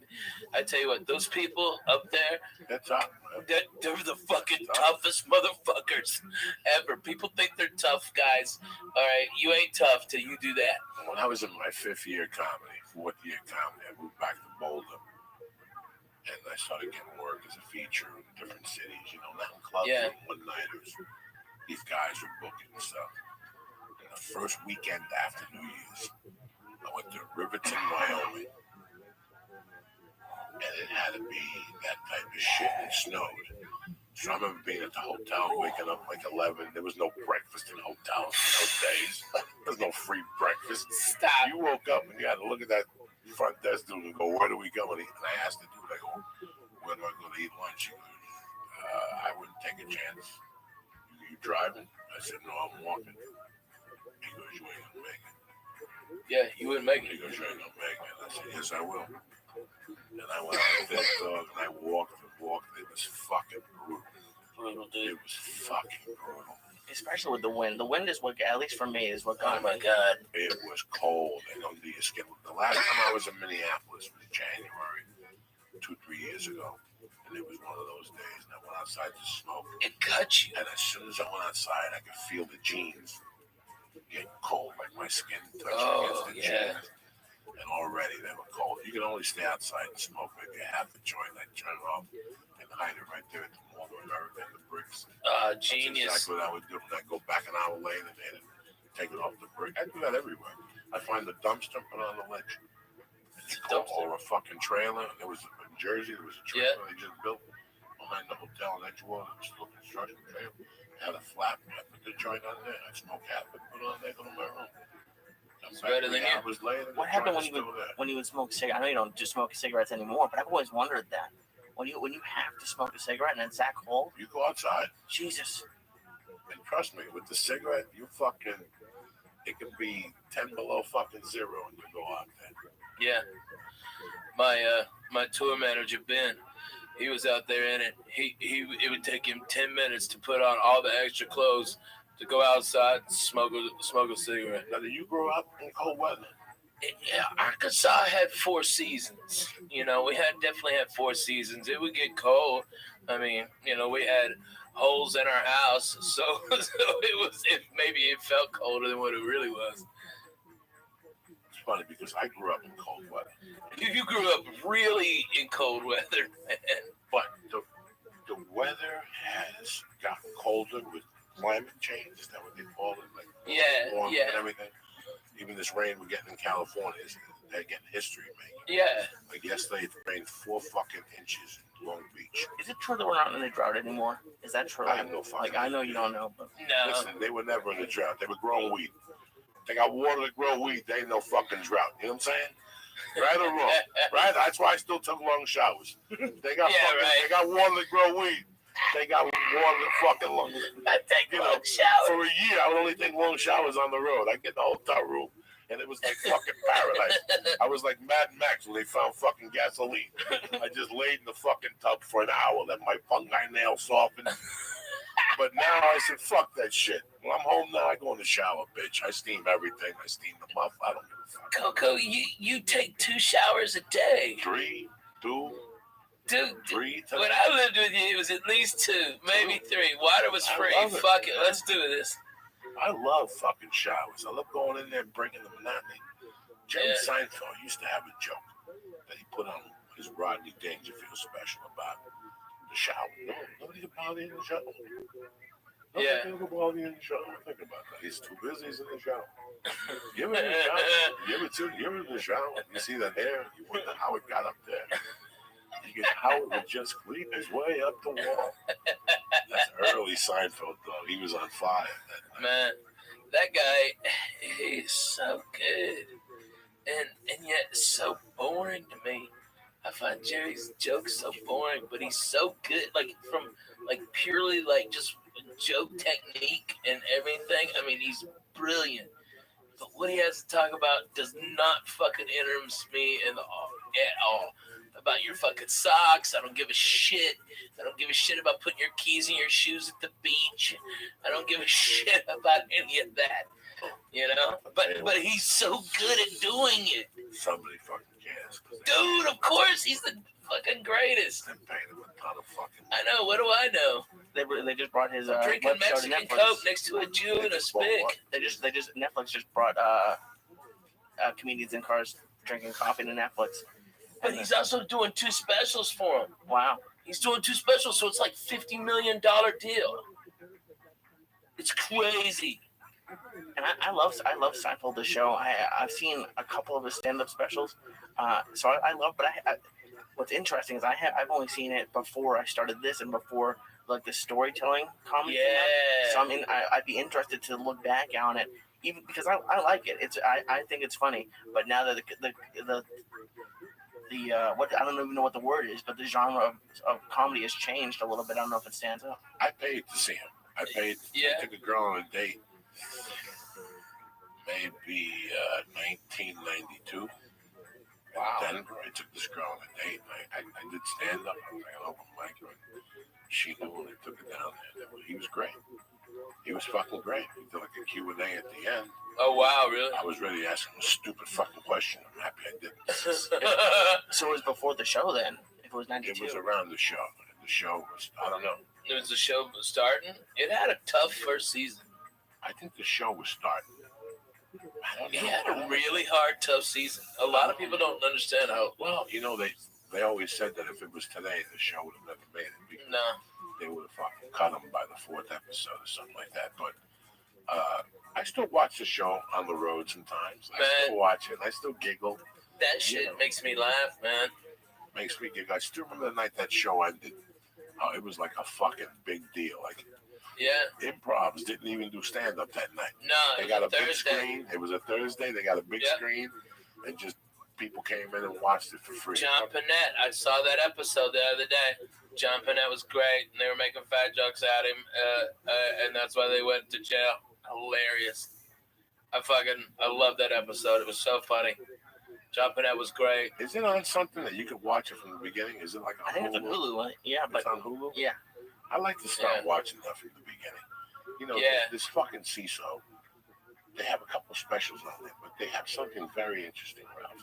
What is it? That when you fucking not doing anything, Yeah. pretty interesting to watch. They have the very beginning of Saturday Night Live. Oh, wow. The pilot with Carlin, the whole fucking thing. Just watch for 4 or 5 episodes. Wow. It's pretty fucking interesting. Man, And you won't, it's not going to be, I don't want you to, I'm not telling you it's hilarious. No. Oh my God. Wait till you say, I didn't say that. No. I said, just watch it. Next time you're in a hotel room, you can't sleep, just go to CISO TV and press Joey. They give you a month for free. And fucking watch it. Dude, I used your month for free, and I watched your special. I watched Dougie's special, Dougie Stanhope, and I watched Lori Kilmartin. And how good is Lori Kilmartin? Phenomenal. I heard it's phenomenal. Phenomenal. You know what? It's like, I tell you what, HBO and Showtime, they better get their fucking shit together, because between Netflix and Hulu, those motherfuckers are gonna be out of the comedy business. What I like, as far as like those specials I saw in CISO, okay, as opposed to the last 3 specials I've seen on comedy, on HBO. HBO is hot garbage in comparison to Dougie and you and Lori Kilmartin. That's no bullshit. I'm gonna tell you something, man. Times are changing. You know, times are changing and they're moving fast. And I told you that a week after the special came out, I had a call from an agent that I almost signed with. And he congratulated me. He goes, I learned something very interesting this week. That somebody else had put on an HBO special. Nobody's talking about it. We put on a season special. Everybody's talking about it. And everybody's watching it from 9 to 5. Next time, one of my clients gets an offer from HBO. I think I'll only do it if they only put it on Saturday night and then stream it afterward. Yeah. Online. If not, it's really not worth it. No. And you learn. You live and learn, man. You know, everything's changing. Your audience now is from 9 to 5. It's people who go into offices. 10 years ago, they couldn't find this. Now, Right. we're all over the place. They listen to Bill Burr. They listen to Jim Jeffries. They listen to Joe Rogan. Oh my Joe Rogan. goodness. 100 million downloads last week. They listen to you, They Coco. listen to here. I mean, yeah, no. It's this game has Mark changed. Maron. Mark Maron. Oh my God, yeah. It's fucking crazy. Ever since we had Ray Canella on, I'm always looking. He runs a Roku channel or a YouTube channel. No more. No, okay, he used to. Before they sold it out or something. I went to this restaurant the other day, and the owner's daughter was watching a YouTube video of like that guy PewDiePie who plays video games and talks about it while he's playing the games. She was watching that on the 60-inch TV at the restaurant, like because it was her father's place, and she was like, had to be under 10. I'm like, that's the future. They have cable there. They have all, but she's watching a YouTube video, and it's interesting. Like maybe HBO. Was it a YouTube stream or a YouTube No, video? it was a video because you could go back and forth. It was crazy. Like it's like HBO is sort of like the Jerry Seinfeld, like that. Like they're still on that platform, and then YouTube. It's everything's changing. Like no one. I would never have wanted to watch a YouTube video instead of TV. I had a computer when I was growing up, but there was no. I remember I had a Rainbow on video disc. There were no real videos or anything. Now that's all. Was it want. First Blood or Rambo? I think it was First Blood. That's a deadly movie. Is that on YouTube now? Like all those movies are on YouTube? Is that what you're saying? Probably to It's sell. like YouTube Red or something like that. Right, yeah, So I you have think to- they're all yeah. on there. Right, you have to rent them. You have to buy them. Yeah, it's. But that's the thing. People don't want. All people want now is like even I saw something like Sam Tripoli tweeted something today. Like someone was like 6,000 people were on Instagram Live watching this workout trainer working out. That's what people want now. They want quick. Like I almost, whenever I'm at home with Paula, we really don't watch movies that often. Like I think this weekend we watched one movie, but it's all TV. Like we all want quick, and it's the movies have been so bad. I think that's why they're going to YouTube and stuff. I don't know. I mean, haven't you guys found? Yeah, man. I mean, I got that Fire Stick, that Amazon Fire Stick, and we had it hacked, and so we get all the movies and stuff like that. Bro, so many of the fucking movies are not worth a goddamn dime. I mean, are total shit. Even for free, there's no point. Yeah. There's no. I mean, we'll turn off a free movie just because this is killing my head. You know, this is a headache. On my TV last week, I love Chael Sonnen. I think he's amazing at trash talk. I pulled up like a 20-minute best of Chael Sonnen trash talk video and had a better time watching that some kid put together by himself on his laptop than a TV show or a movie. It's pretty interesting, and it's I don't know. I mean, I think both of you guys have had a huge career growth from online video. Man, Netflix for me flipped the script, man.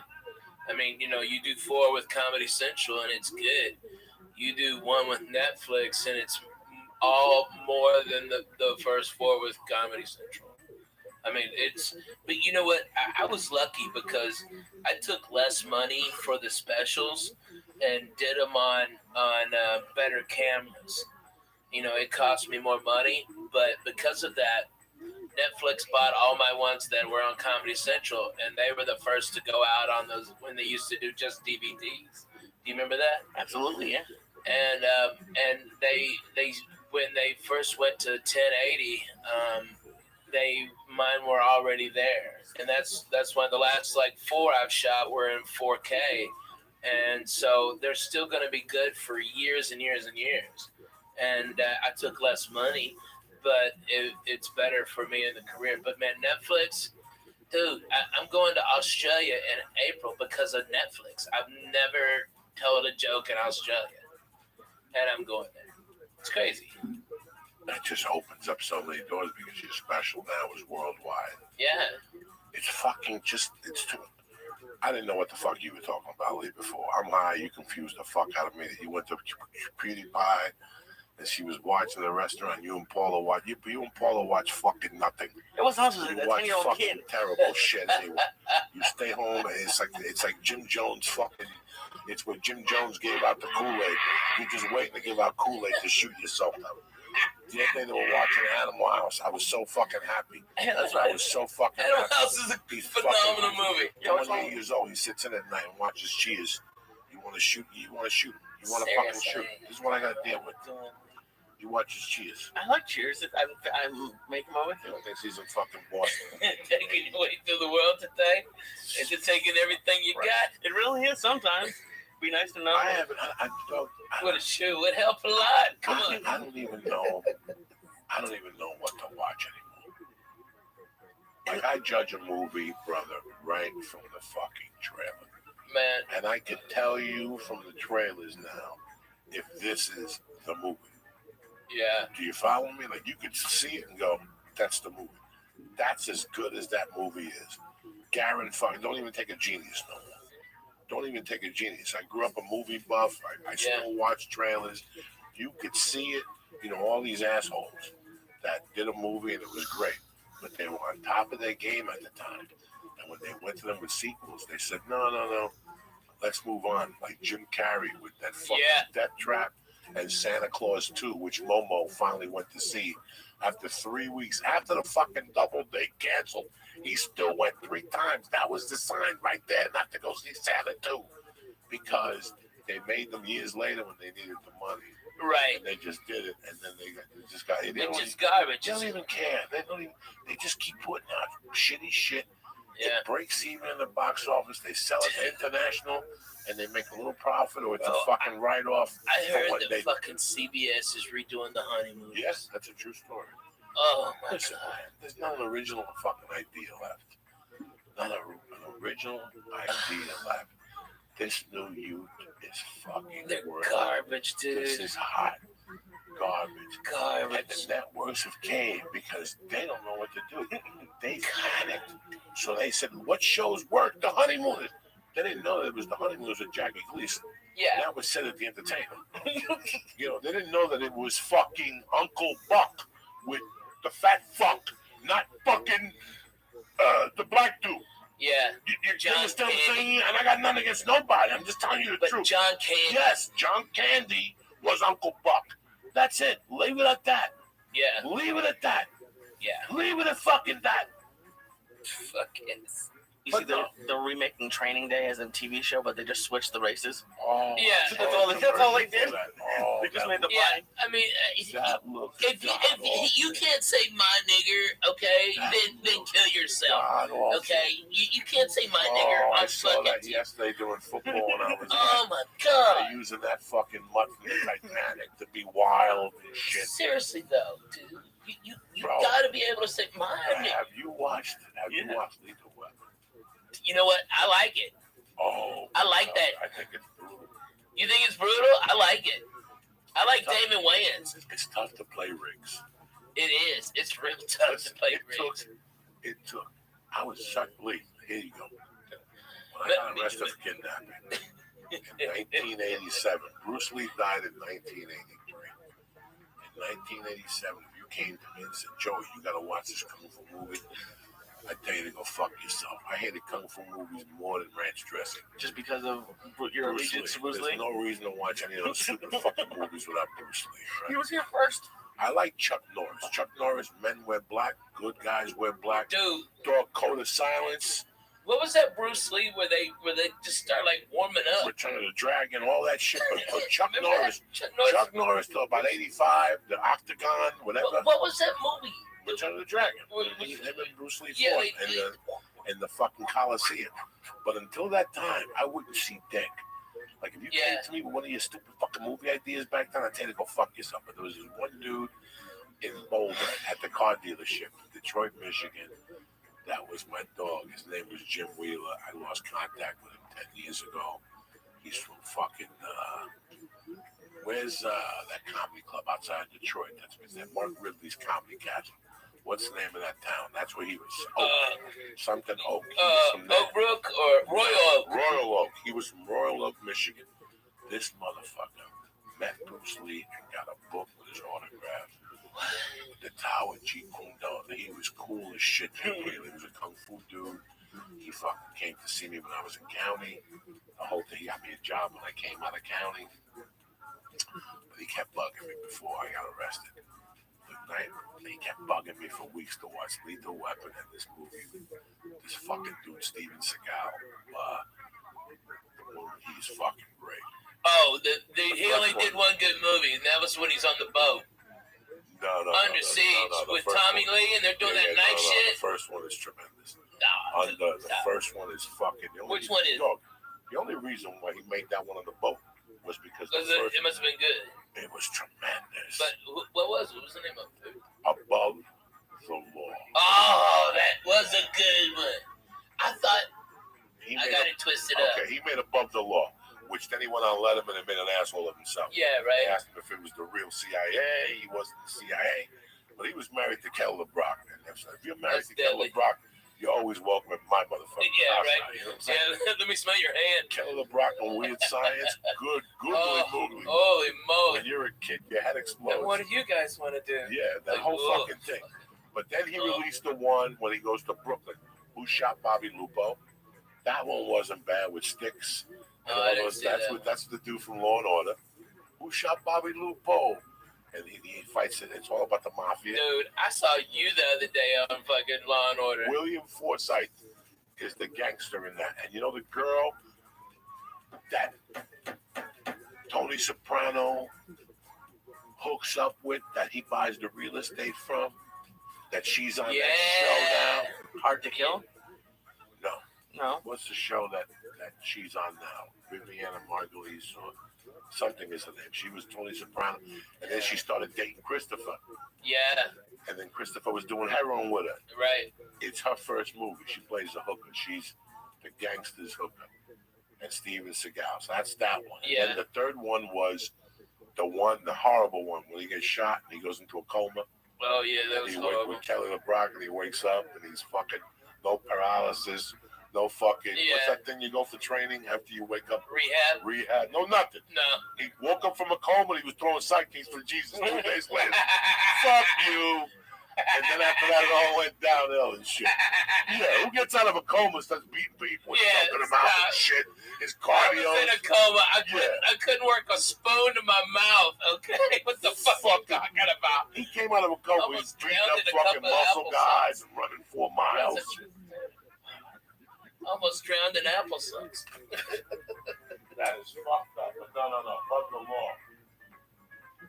It's the real fucking deal. It's deadly. It's a great movie. But, dude, I saw you the other day talking about Alexis. All right, taking out the trash on that fucking Law and Order, dude. The one you were on. You were taking out the trash. You were telling the cops about the fucking SVUs or something. Yeah. Dude, it was great. I did 2 You're scenes. getting a check. I did 2 scenes, but they fucking cut them. They cut the one. Oh, they cut the first one? Yeah, they cut. It was the fucking coldest day of the year, my friend. You understand me? The fucking. I had a $20 bill, Lee, and I walked into a store and I said, "Hey, let me get a pack of cigarettes or something else." Listen, it was $16 fucking dollars. I almost shot myself. I go, why is it $16 for a soda pack of cigarettes? For cigarettes at 10? That's when I shot that, which had to be 2006. Yeah. I can't imagine a cigarette started in New York. So next time you go to New York, pack heavy. In fact, there's somebody who Gene Pompa quit because he said he went to New York and he went downstairs. It was $10 a pack. He goes, I'm done. Done. Yeah. It was 10. I got a Snapple and a fucking pack of smokes, and it was fucking $17, $16. A lottery ticket, $17. Something. I was like, what the fuck? Jesus. And the wind was coming. See, this was before I was trying to tell you about global warming and stuff. Oh, yeah. But it changed in New York because there were all those tall buildings got built. All those buildings along the Jersey coastline facing New York City, they all got built. So that slows that wind down. When I was a kid, I still remember I could still go through maybe 4 nights. One night I was coming from Judas Priest at the Palladium. I went over there by myself. And I came home. My mom had just died. She'd been in the grave 2 weeks. I said, I'm going to see fucking Judas Priest. And I went over there and I got off that Boulevard East bus and I was walking up to Kennedy Boulevard. And the wind got me and I was dressed to kill. Like, not dressed to kill, but like, parka, hooded sweatshirt, boots. That wind got a hold of me, man. My fucking spine almost broke. There was one time in Riverton, Wyoming. Yeah. I remember the night Freddie Prinze died.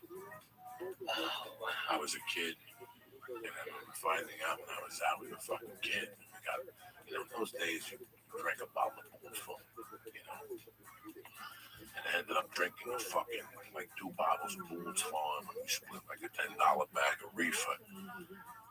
And I walked through the cemetery. There's a shortcut in Northburg, and a lot of people know about it. You go into 64th Street, right behind the projects. Okay. You come out on 46th Street. And then you just sometimes you bump into Santeria people, or sometimes you bump into real devil worshippers and shit. How much time are you saving on this walk with devil worshippers? 20 minutes. But you're a kid. You're just 20, 25 minutes. Because now you got to walk all the way on Kennedy Boulevard and then walk down 43rd. Now you just crawl through somebody's backyard. Like, Yeah, right. we had a spot where we had made like a little hole, just come out of somebody's backyard right there. They lived bordering the cemetery. But I went in that cemetery, it was fucking freezing. Yeah. It was freezing. So cool. Shit.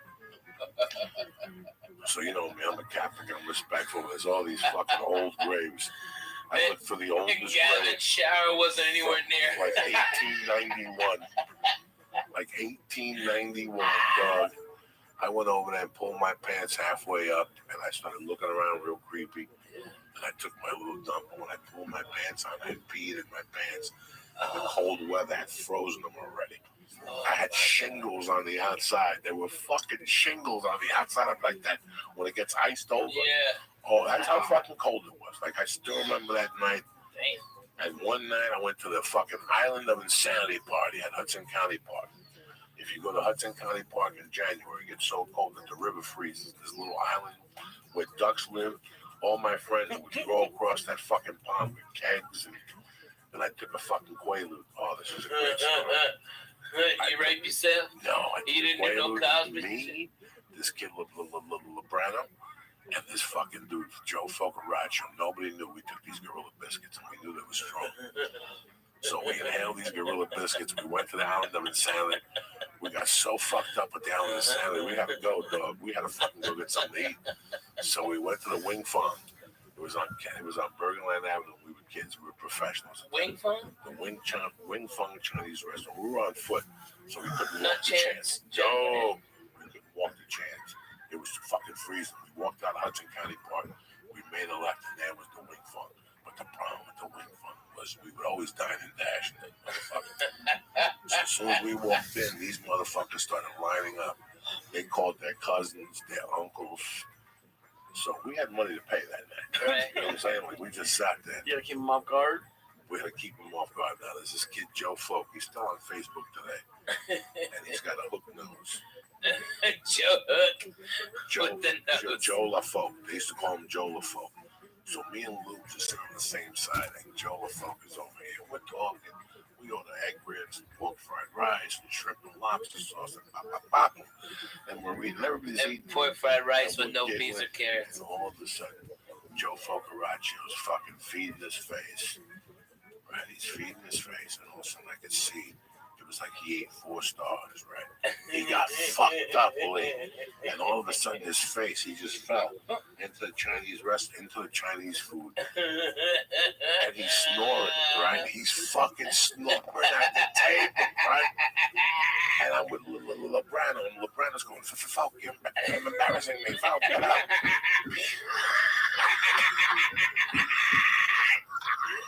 Why would you go to Chinese food but after this? Because we were fucked up and freezing. And in those days, you couldn't go home smelling like reefer and like duck shit. So to tame the high from whatever pill we took, we went to the Wing Farm. And we fucking ate, and we stayed there for like 2 weeks. Stayed there till we ordered extra noodles. We took up because it was 10 below fucking zero out there. Man, yeah, fuck that. That's cold, Jack. And I walked home that night, and I fell asleep in the hallway of Gollop's fucking hallway. There was a building next to Dragon Grocery. It's still there, and it's still called Dragon Grocery. On the way down to my house on Gibbonette Terrace, it's still on the corner there, one of the longest hills in North Bergen that goes this way. And there's a bodega there.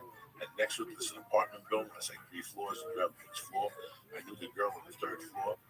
And it must have been freezing. I blacked out by the time it happened. I got off Kennedy Boulevard. I blacked out. I still remember I had a baby blue hooded sweatshirt with like a duck vest. Yeah. Like a duck jacket, the whole fucking jacket. So I was pretty warm. I had clothes on and shit. But it gets better. I wake up in this hallway with this fucking, like I slept in a fucking hallway. Was it even a hallway or was it the alleyway? Where people's mailboxes are. Oh, okay. So It's an hallway. It didn't Yeah. I mean, it was still cold in there, but it wasn't 22 below. I fucking woke up, bro. I went to the grocery store. I bought an orange juice. I drank that motherfucker, and I tiddled my way down the hill. But I know you love orange juice. Dog, I had this fucking jacket, right? You motherfucker love orange juice. I don't drink orange juice no more. Can you believe that? Oh my God! I wish used I to, drink I used to have this feather jacket in those days. And one day, my man Veneri had a Mustang, like a 2-door white one. That was the only car that the family had that was white. It was his sister's. And once he got old enough to drive, they gave him the Mustang. So he's driving on Kelly Boulevard. Somebody says, "Can you give us a ride home?" He goes, "Come on, get in." We all get in there, but my duck jacket gets caught in the hook. And he left the window open. So within 3 fucking minutes, the wind was hitting the duck, and there was feathers all over the fucking car. He was pissed at me for like 6 months. You know how it is to vacuum feathers out of your car? What's Tony better, that cocksucker? Took him a year to get all those feathers out of there. Fuck you. So funny. Coco, you're hilarious. I wanna be around to pick up the pieces when somebody breaks your heart. He's going through changes tonight. See, you don't go through these changes when you're at home with mama holding hands, watching fucking Cheers. I don't eat 11 red stars and 1.5. Do you not pick up a bag of fucking stars every Tuesday? Yeah, but that's a whole bag. So what do you do with it? You stay with it. That's what I'm talking about. You go on the training. As you used to do with me. Oh yeah, baby. What's up? Who leave you to learn? Yeah. That mystery loves Yeah, China. Wait and see. I mean, I want to be around. I'm fucking playable. Man, you know, I was doing a show in Louisville at the old Improv when I was there, and I ran into Tony Bennett, and he said his assistant, which was like a 30-year-old hot chick, and he was performing the next day, and I go, Mr. Bennett, if y'all are just putting it out there, Mr. Bennett, I'm a stand-up comic, huge fan of your music, Anthony, and I'd love for you to come over and see the show. Didn't think a thing of it. That was a waste of my breath, right? He came to my show and stayed 2.5 hours for that show. I didn't even know he was in there. And at the end, I was doing those finger banging shirts, and he goes, "Hey, Ralph, you gonna get a shirt? You know, the fingers." And that was the coolest I've ever felt. Was when Tony Bennett was asking him for a finger bang shirt. How strong is that? What Tony Bennett? He's bad. But he's badass. 80 something. 80 fucking something. That song came out the day I was born. No, it didn't. Look it up. I believe you. That's fucking crazy. He's so good, dude. He's still killing it. Yes, I saw him last year with Lady Gaga. So he's got to be 80, right? He's a little older than 80, I think. Look it up. You got He is 90. He's 90. I was born in 26. Yeah. That's fucking heavy duty, my friend. That's as good as it gets, Jack. That means if he stops, he dies. Yeah.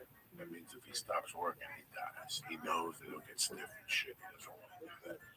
So he keeps fucking moving. He probably paces himself.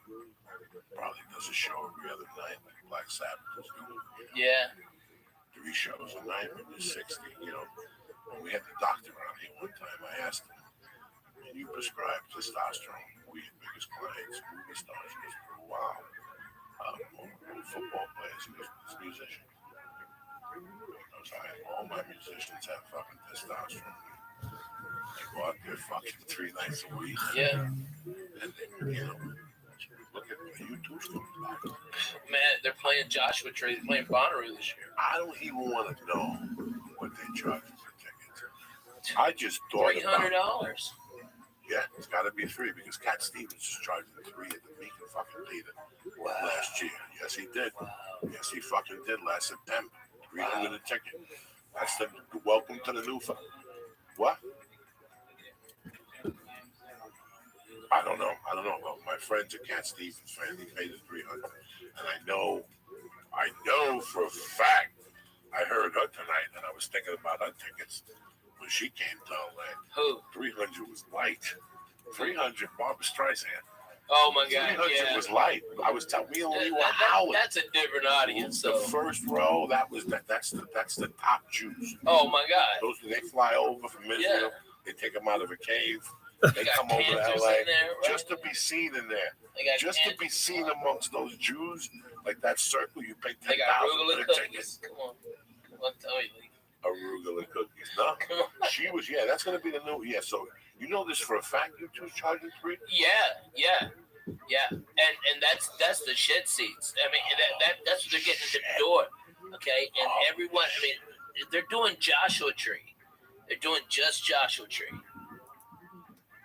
An album Tremendous. It's just a fucking amazing album. 1987. It's an amazing album. Bullet to Blue Sky.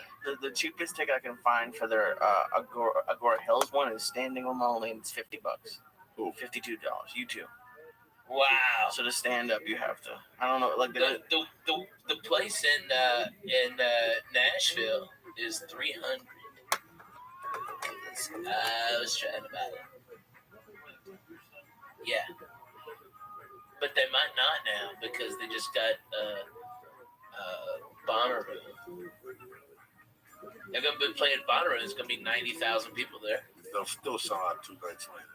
Tennessee. Dude, oh my god. Still sell out in Tennessee 2 Still nights out. later. Yeah. I don't mean dick with them. No, but Bonnaroo gets real shitty about that. They don't want nobody performing. They didn't want me performing anywhere in Tennessee for like 4 months before, 3 months after. What's up, dog? I think most people spend their entire working life like hoping for retirement. Do you guys think about retiring at all? Is that even a goal? I mean, that could be like doing nothing or doing a couple shows a week. I don't know what that would even mean for you. That's a YouTube tribute band. No, it's Hollywood YouTube, and that's just opening for them. That's a tribute band. No, Oh, Jesus Christ. It says YouTube it's tribute just Hollywood band. YouTube. Look, I swear to God, All right. You say I got to deal with that's his opening for them. You say I got to deal with I swear to God, You say I got to deal I'm not that- with I'm not that much in Agora hate. Hills. Where they playing on Agora Hills? the Canyon Club. No. YouTube's not the Yes, Canyon. they are. That's No, not- they're not. You It's big called dummy. Hollywood YouTube. You big YouTube dummy. This is what I got to deal with. You see what I'm saying? You As much as you're fuck. slipping, that's it. Take a strike from them. I know what I'm saying. Where are they going to play in Agora Hills? There's only the Canyon Club. They're not going to do the fucking Canyon Club. They'll play the Staples. You say I got So to why do deal they have it on their YouTube website? You It say says Hollywood YouTube. I don't know. You say I got to deal with I tried. I took a You know, I stride. know. Fine. I Okay. took a stride. Here, is this a good one? You two and the Lumineers at the Rose Bowl. Yes. Yeah. Okay. At the Rose Bowl. The Rose Bowl. Not the fucking Canyon Club. I thought they're opening up at the tour. I don't know what they're doing. Yeah, jeez. Where's that song before? But Black Sabbath when Ozzy was starting words. Yeah. We just put sound bites on and shit.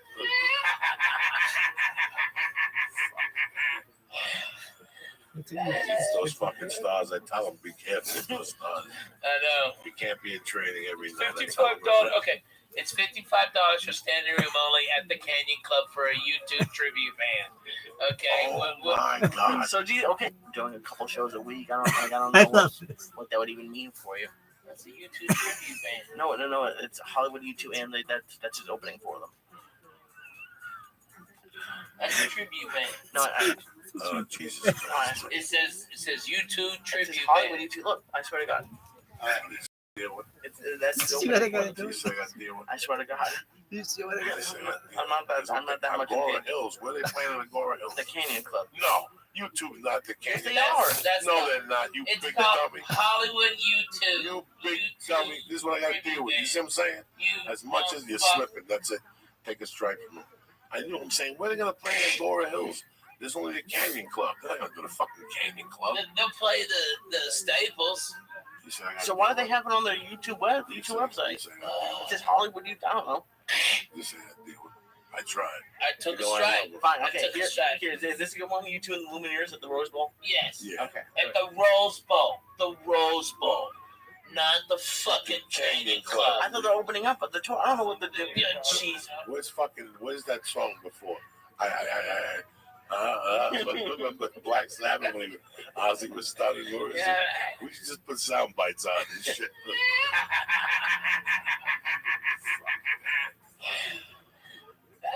Those fucking stars, I tell them, be careful with those stars. I know. You can't be in training every night. I tell 'em. $55. Okay. It's $55 for standing room only at the Canyon Club for a YouTube tribute band. Okay. Oh my God. So Who would pay that? I don't know. I gotta get their fucking emails. No shit. Them fucking morons. Oh my God. I went to see the two. Oh my God, they were so. They were so amazing. Oh my God, like You're March. just tricking people like me who didn't know. Yeah, you'd be up there, YouTube Bono! and it's a fucking chubby dude. Yes. It's How Bobo. much they want for tickets?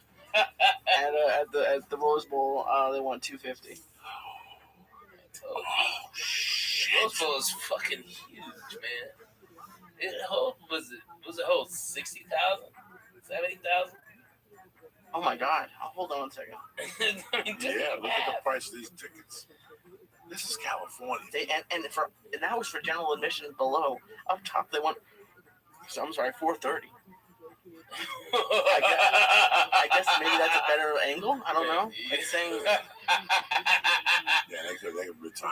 Oh my Well, God! Do you want to confirm this? Just in some, make sure. No, you're on the right, Rose yeah. Bowl. That's the right. I mean, I was like 55. I don't think so. Where has America gone? Oh, dude. This is why I'm watching Cheers. This is like. Okay. Leave me All alone. right. Leave me alone. Leave me Well, no, alone. I'm saying it's the same thing. It's the same time period. In a way. Well, What time period? Not exactly, but like They listen to YouTube on Cheers? no. well, maybe 80s, 90s. I don't know when U2 was around. Are you blaming me? I don't know when U2 was around. Are you really trying to drive me crazy? When was U2 started? YouTube. The first time I remember about YouTube is maybe 82. No, okay. 82 or 80. So yeah, they were listening to 83, U2 then. somewhere out there. So they were. What? Why They're didn't you- so good. They're really fucking good, man. Really? You like U2? Oh my God, yeah. And they fucking blow it up in concert. You'll sit there and fucking drool. It seems like Bono would annoy you. He got annoying. He got on my nerves on one of the tours. He walked on Yeah. stage with a cane and shit. Let it go, okay? Stop. Jimmy It's so Page never had a tonight. cane. Yeah, like all that Yeah, shit. fuck off. But you know what, man? He shows up and he delivers the goods. And the guitar Yeah. player's a savage. The bass player's a savage. The drummer's a fucking savage.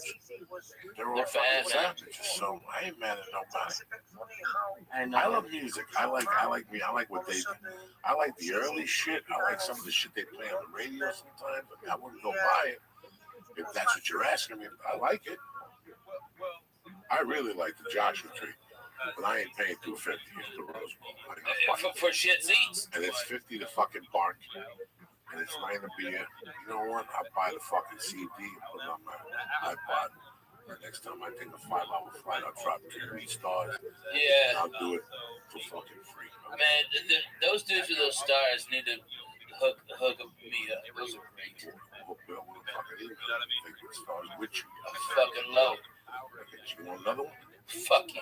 Fuck yeah, Lee. Here's one for you. Oh, sure, why not? There's 3 of them. We might as well. Fuck yeah. Fuck yeah. Come on, Lee. Oh shit. Like this, Lee. Oh! Can I have another water, please? There's no more water. I have some of that. Why can't you just swallow it? There's rumors, right? I mean, it's probably just It tastes pretty good. conspiracy. And what? He's gonna about puke. Watch this. He gets fucking. No, just try to eat 12 of them. Ugh. I like them. I love these things. Oh my God, these are. I personally, what do you think, Ralphie? I think gummies are #1 edible for me. Yeah. That or the old breast strips. Did you ever try those? I came out after the breast strips. I didn't. Oh my God, those are great. I know, they stink for sure. Yeah, no. I think there's one place still got them. The place over in Santa Monica by Los Angeles. Really? Right there in Santa Monica? If not, they should. I'd go in and buy them out, man. I'd go in there and drop $2,000 on those. I mean, that's the whole point with an edible is just to get it over with, to do it quickly. To not have, I like smoking. I don't mind smoking, but it just doesn't last long enough for me. So edibles, I think that's why I don't like the big cakes and the cereal bars. Some people do. They're obsolete, those things. Yeah. They're obsolete. Those big things. Oh my God. I don't think anybody's making cakes. No. There's a company that has them. Remember the guy showed up here one day? Right, yeah. And he had like really delicious stuff, but 60 milligrams. I'm wasting 3,000 fucking calories. Yeah. No way. It's not worth the aggravation. It's a fucking huge piece of chocolate cake they got. But then I don't see baking goods anywhere. No. And I generally go to 4 places. I got that place, Buds and Roses. I got Perennial. I got the Russian #1. I got the People Over by Victory there. And I don't see those. I don't think there's no more banana bread. I don't think there's no more See, banana but I even That banana bread was deadly, though, Yeah, Jack. it was delicious. I don't think there's any more banana bread. People won't go for That that. banana bread was They so want, good. the stars are 7 calories. Yeah. 7 fucking calories. You don't even know this in your system. At night, you wake up to pee at 2 and it's real yellow. But that's it. It's glowing in the dark. You wake up and wow, and in the morning, go, oh shit, that star had some dick to it. Yeah. That fucking mule, look at that toilet. It's shining and shit. It looks like that shit. What's the old man movie? The shit they stole from the moon and put in the pool. What's that movie with Cocoon? Oh, Cocoon, yeah. Like Cocoon. Yeah, exactly. It glows like Cocoon and shit. Yeah, right. You wake up at 2, you pee with low stars at that. You're like, ooh, that kid is working overtime, Jack. I know. Who put the strain on those motherfuckers? This must eat steroids and kill that fucking liver. Speaking of Ralphie, Joey Yes. has tried to, or doesn't try to, he does torture me He's the recently with his boogers, and I think you must have been around at that time. Have you ever seen him eat a booger? Who? Coco eat a booger? Yeah. No.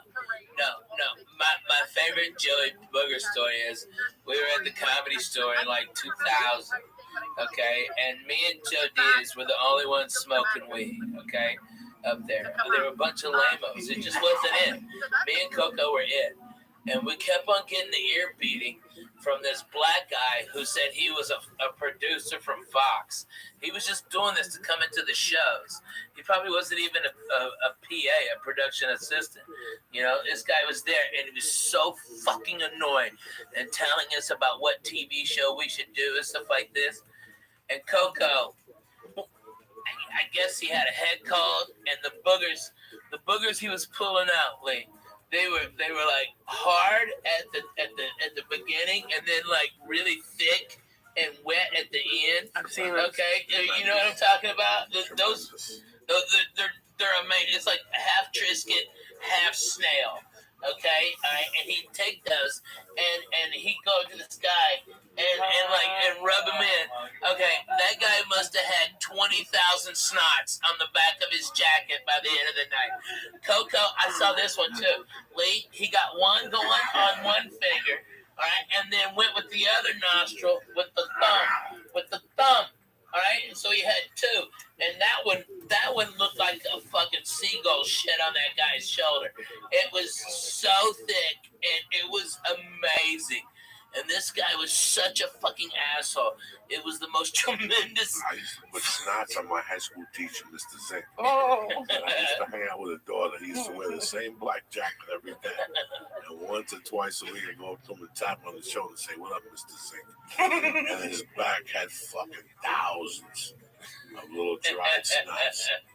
He would never wash the jacket. There was just little snots on it. Who else did I put a snot on? I put a snot on a few people.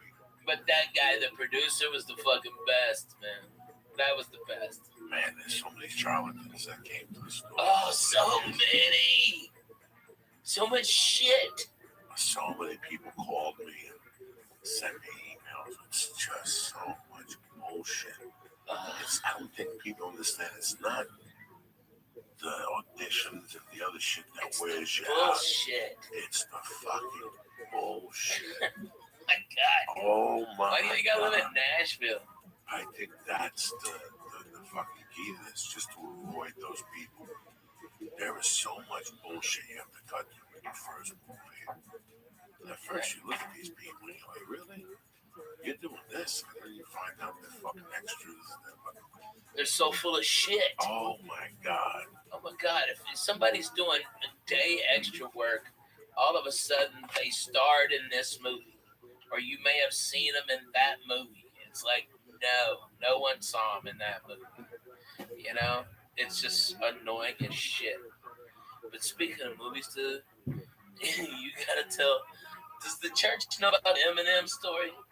Does the church know about the Eminem's? Yeah. When you throw it at someone in the movie theater. It bounced off his fucking head. Okay. All right. Hey, when we What- walked out, the guy had the M&M. He was showing it to the manager. But he had a big ass bald head and he had a red spot where you hit him with that fucking M&M. You're triggering me right now, Ralphie. Bald hate. Oh my God! Lee, it was a fucking peanut M&M. So that fucking red spot was that big. It was that big. You're whooping them in this part. Oh my God! No, I don't think we're whipping. No, you whipped a couple. No. You whipped a couple, motherfucker. It wasn't just a lob. It was a bam. No. What I was doing was, I was pulling them up in the air. Let me tell you, there was a couple of overhanded, man. There was a couple of overhanded. You went through a whole big fucking box of fucking M&Ms because I bought them and I'm fat and I wanted them. Yeah, me too. That's what I was thinking. Like, why are you throwing these in? But not the bag, the box. Those big boxes when they used to do it right. Oh my god! And that guy getting hit. Yeah, and it wouldn't be better to lob it because it's gonna pick up steam. You probably throw it to the top of the movie. You could hear the M&M in his head. He had one in his hand. And then the movie started. And throughout the movie, he was looking for the M&M. He looked back. He had the flashlight on. He had the club manager in there. He had everything in there. I'm sitting there like I don't know what the fuck's going on, right? He knows it's us or the black dude in the corner. He's looking at the black dude. Oh my god! Oh, Jesus. It was fucking terrible. He knows it's me and Ralphie. There's 9 people in the movie theater. Yeah. It's either me and Ralphie or this black dude sitting there by himself with his hand on his cheek like Napoleon. And he's looking it up like it's either curtain number 1 or curtain number 2. He takes the beat and he goes out there. The movie ends. I thought he went home because his head hurt. I thought he went home. I told you banged him. I thought he went I home. told you I banged thought he him. went home to Didn't I tell you? I told you, didn't I? I knew his head hurt. We need to I hear thought he- Ollie. He had no I thought rest he on went- that big. I thought he went home to put ice on his head, right? The movie finishes. I forget all about this fucking dude. We're walking We're out. walking out. And he's got the fucking peanut like a baggie with Like evidence. It's evidence. oh my god, we're dying. We'll end up lining it up to the bruise on his head. I need his fingerprint.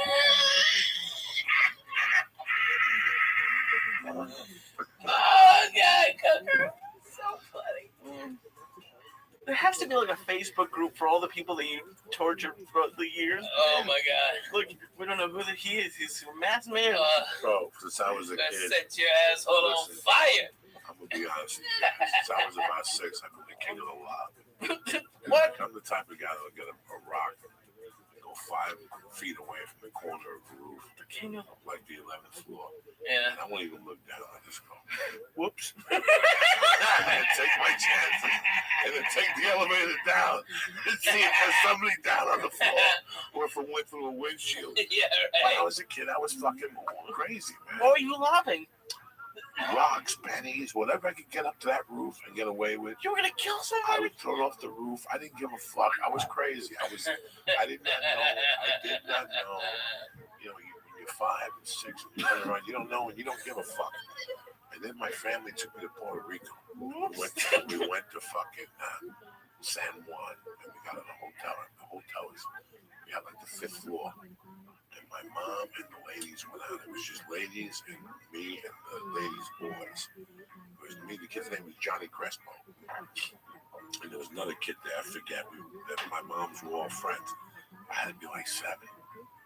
And when they left, I went out the balcony and started throwing ice cubes off the fucking balcony. And I could see the island. You know, I would throw like 10 of them and get the timing right. You know what I'm saying? Like a couple would be walking, all of a sudden it land over here. They go, fuck you, and they walk, sideways and keep walking. So I would sit there for like 10 minutes, and that one night, right there, I threw it, and I saw the thing hit this dude, and he goes down, his wife goes down, and I run into my room, I put the bucket in, the whole fucking deal, and within like 20 minutes, they knocked on the door, and the guy had me taking the stretcher, the whole fucking deal. They measured where the ice cube could have came from. They wanted to check the balcony. They checked the balcony. Some of the ice cubes fell out. It was watered down.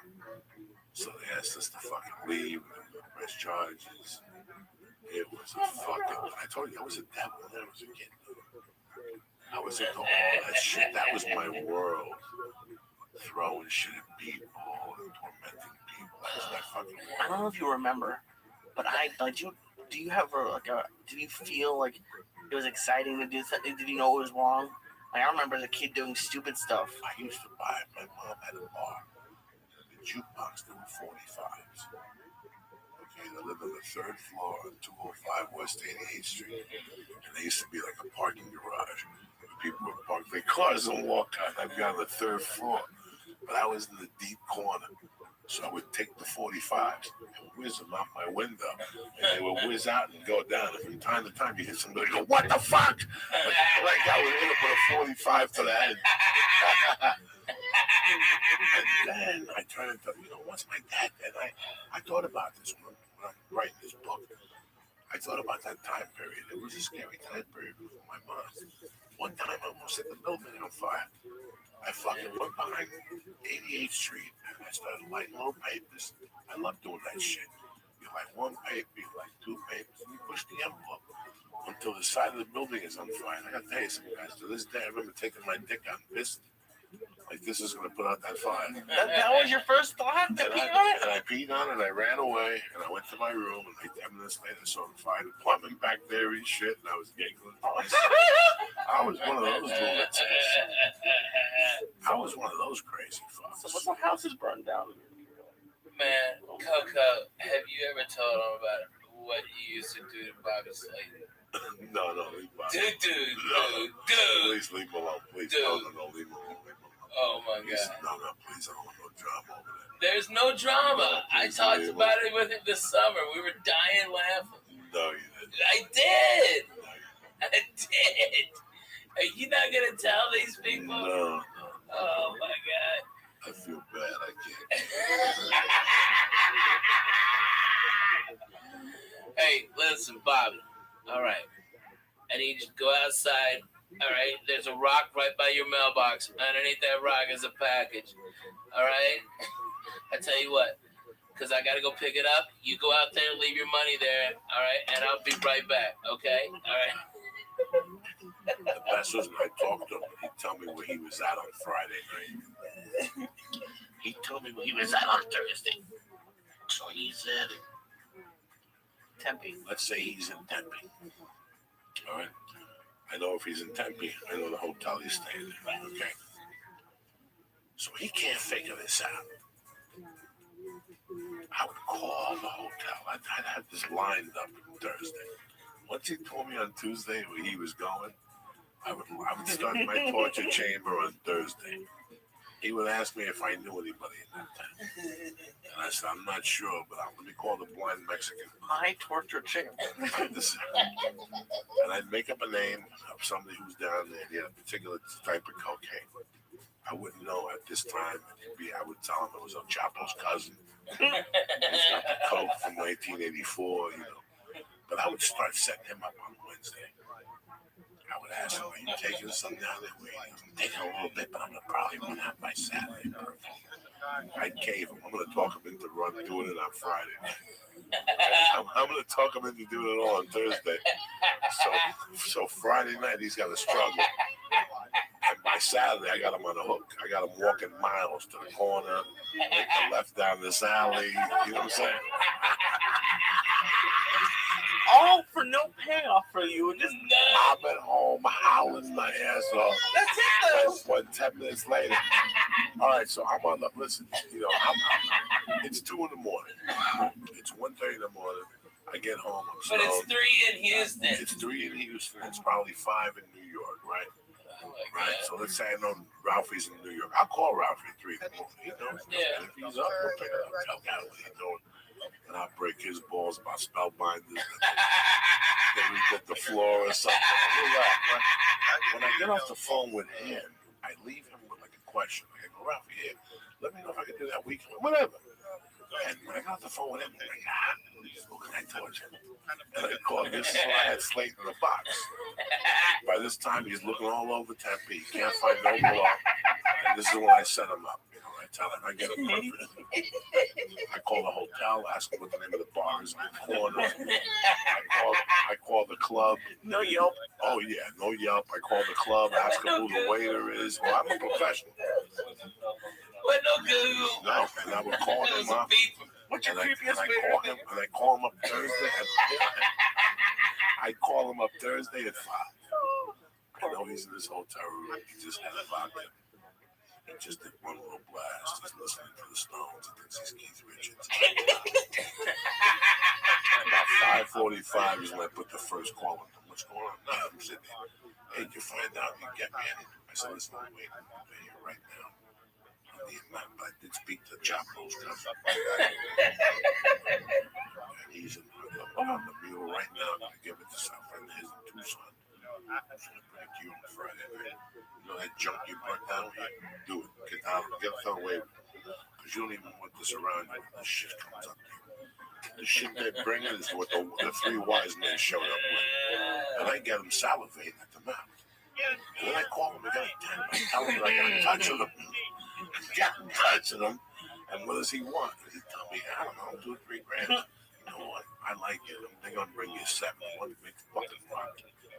Wait for me tomorrow, okay? And then he called me all day, and I wouldn't answer the call.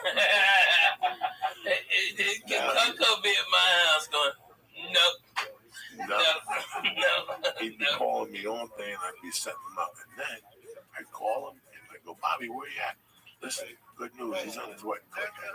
You know what I'm saying? Where you at? Listen, Bobby, hold up, you there? Bobby, you there? And he'd be yelling, I'm here, pick up. And I'd hang up. The next day's going to torture really me. Okay, so I call him, we go run the corner to the stagecoach bar, sit at the table, and ask for fucking Manny the waiter. I get him going. And he wouldn't know whether to ask him or Manny the waiter was the time. And then once that foiled, he'd call me back. But see, it's like jiu-jitsu. I did the first attack, but I'm already anticipating the second. By the time he calls me, he's going to say, I went into that place, I sat there for 3 fucking hours, and the fucking waiter didn't say nothing to me. His name was Manny. I go, what the guy look like? I don't know. What the fuck? They all look the same. You know, he's Mexican. He's 5'8", brown hair. I go, this guy's fucking white. You stupid. Yeah. But he's gone now. He's gone now. Now the mule's coming. You would call it And then I would stupid. call him that night and tell him to meet him at the fountain down by the University of fucking Arizona State down there. Walk to the fountain. I can't. It's raining. Go to the fountain. He's going to meet you at the fountain. No. But you ever go like real deep, like, but don't take your car, they can see you, take a bus. Oh, I would no, I never took him to those murky ones. Okay, listen. I was there when Coco said that he had the yellow Peruvian gold. Okay, and Bobby, you can hear Bobby, oh my God, I haven't had that forever. It's a Peruvian gold, all right, and Bobby, I'll put it outside. I'll put it in your mailbox in an envelope for you. All right, I'll be right there. All right, have the goddamn money. Don't fuck around this time, Bobby. Don't fucking. And then he'd hang up, and we'd sit there for 3 hours laughing. I